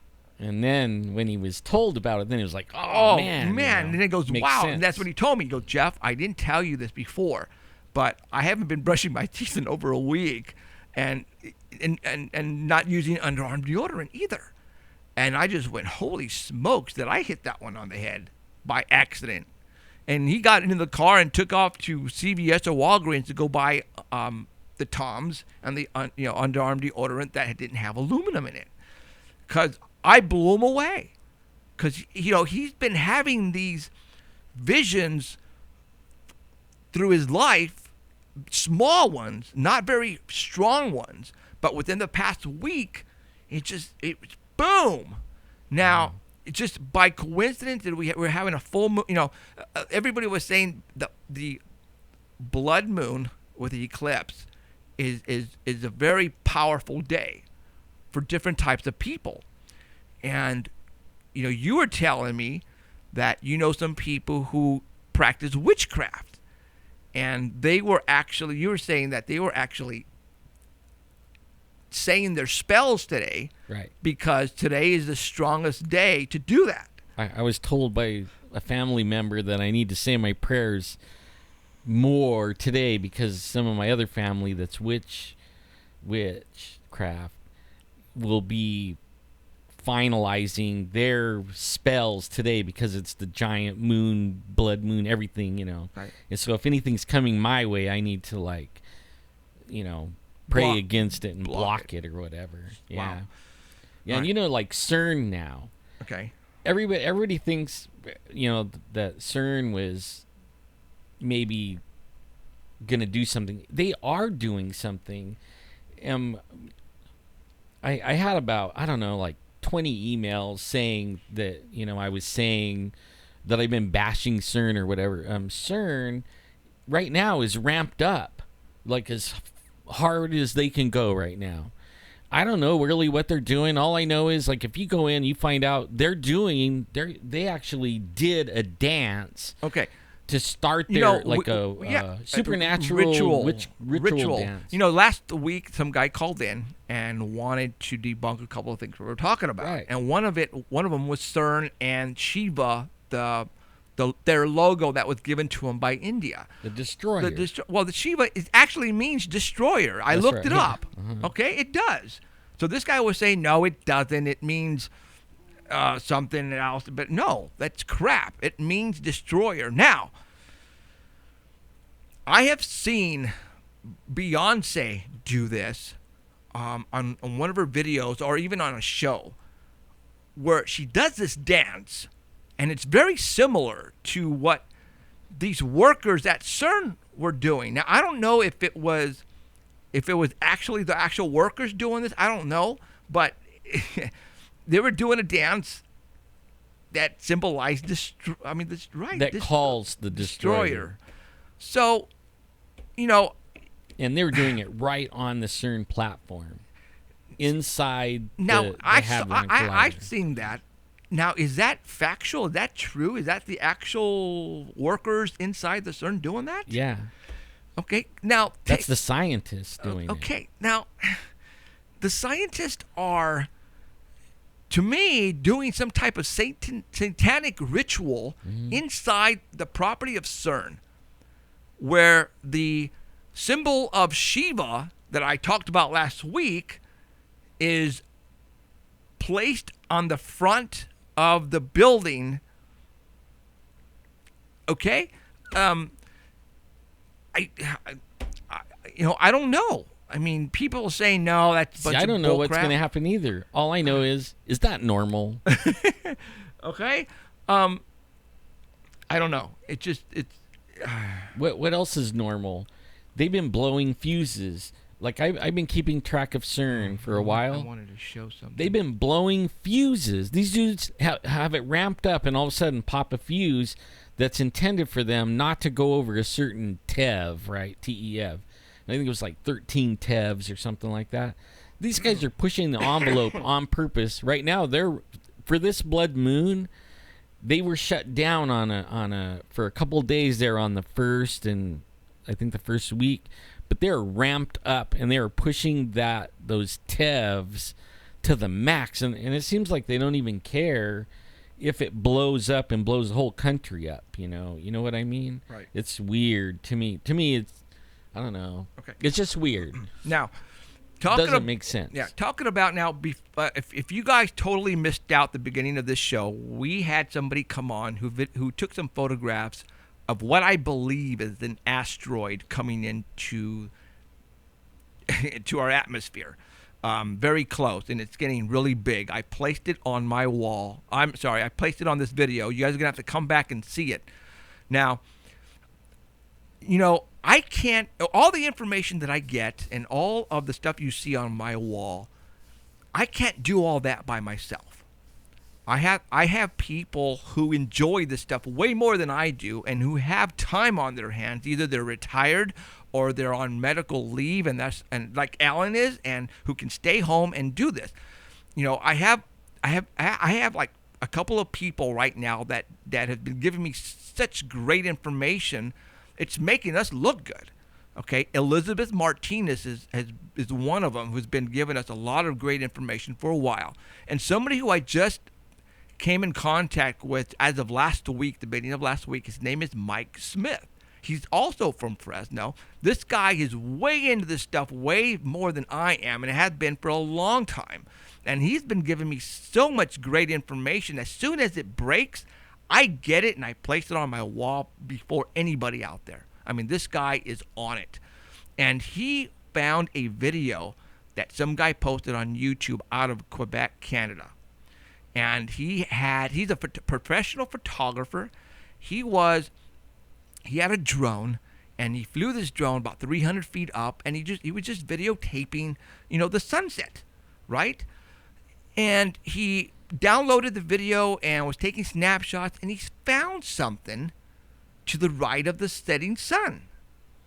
And he sent me over these pictures, and I went, "Are you kidding me?" So what I'm going to do right now is I'm going to show you these pictures that he sent me. And I'm going to go from, let me go to full screen there. I'm going to go there. All right, so this is the video that he put out. And basically, it's just wording. What I'm going to do is I'm going to tell you what to type in so you can go to YouTube. I mean, when I got this, it only had 46 views. The guy has no subscribers, and he has no videos on his YouTube channel because that's not what he does. He doesn't do video. But he wanted to put this on here so he can get the feedback of other people. Now, I'm going to forward this to the pictures. It's a video, but it's okay. Right, let me see if I can just stop this thing right about there. That's a good spot right there. All right.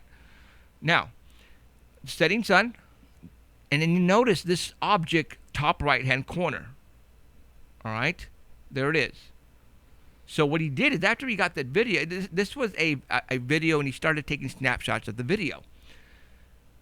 He started, when he brought it, he put it in the computer, he zoomed in on it. Now you can read all this stuff on your own when I give you the link to it, or I'll place the link on my wall so anybody can go to my wall and look at it. But you can tell he's a professional photographer because the way he talks and what he did and to take these photographs. All right, so he zoomed in on it. And then he got this object. it kind of blew me away because the damn thing looks like it has the wings on it. Now, people were saying it's part of the contrail, it's part of the chemtrail. That's all it is. But doesn't that look like pictures of Nibiru? And I'm going to show you that right now, right here. No, how about here? Okay.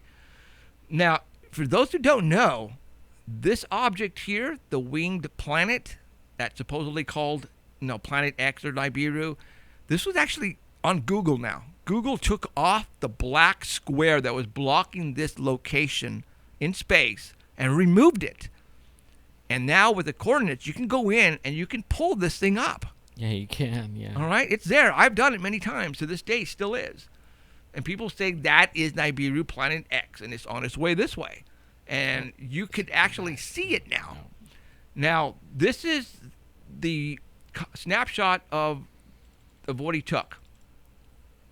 All right? You see that? Okay. Now I'm going to go to a larger.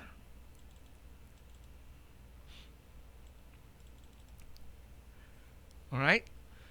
And then he actually reversed it. And I don't think I actually... Did I copy that down? No, I don't think I have it. Now, Mike Smith is actually sending me more pictures right now, but I'm not going to have time to, to load them up and put them up on here because I just don't have time. So, yeah, we only got we got 3 minutes. Oh shoot. Okay, so there you go. I'm going to put that video on my wall as soon as we're done here. There's a lot of other things that I wanted to go through, but we just didn't have enough time. We'll have to talk about them next week. I don't think this is over yet. Nah. I still think there's something in space, and it's coming this way. Yeah. I do. I really do, guys. I really do, because it's chemtrailing and all this other stuff people are getting on video and photographs. It's telling me there's something out there, and it's going to be here very soon. Now, is it going to destroy the world? No, it's not. I never said that, and I never will. But it might do some damage to Earth. Where and how bad, I don't know. But the East Coast, people have been talking about this. They've been talking about predictions. I have a video of 1988 when this guy was talking about aliens and abductions. And I remember seeing on YouTube, and I think we placed it on my wall, and he said that the aliens told him that a large asteroid was going to hit the Atlantic Ocean, and it was going to destroy Puerto Rico and Cuba, and is going to cause a lot of damage to the East Coast. All right, this was way before we were even discussing these asteroids and Planet X and Nibiru crap. No, or CERN. And the cool thing is, we're just bringing this up to your attention because it's not right. Something's not right. Something is not right. Correct. And everybody should be going in and finding out about this. We don't even know all the facts of everything. But only we're talking about some things that has something to do with what's going on today, and maybe not. Let me show you this real quick. Somebody sent me over a couple of minutes ago. But I think most likely it has something to do with today. Planet X Nibiru. All right. My live stream won't even work. Okay. So. There's the Vatican has a large ball. Music. Oh, we're gone. We're gone. We're gone. We'll see y'all next week. Smokes, man, that's it. Okay, for Jeffrey Gonzalez, Alan Thomas, Danny Valdrama, Heidi Hollis, I want to thank you for showing up. And live stream shut down because of the blood moon. It pretty much all the traffic was crazy out there. So we apologize. Not our fault. See you next week. Bye. You have been listening to Paranormal Central with Jeffrey Gonzalez and Alan Thomas. Broadcasting worldwide at ParanormalCentral.net and on ArtBell.com.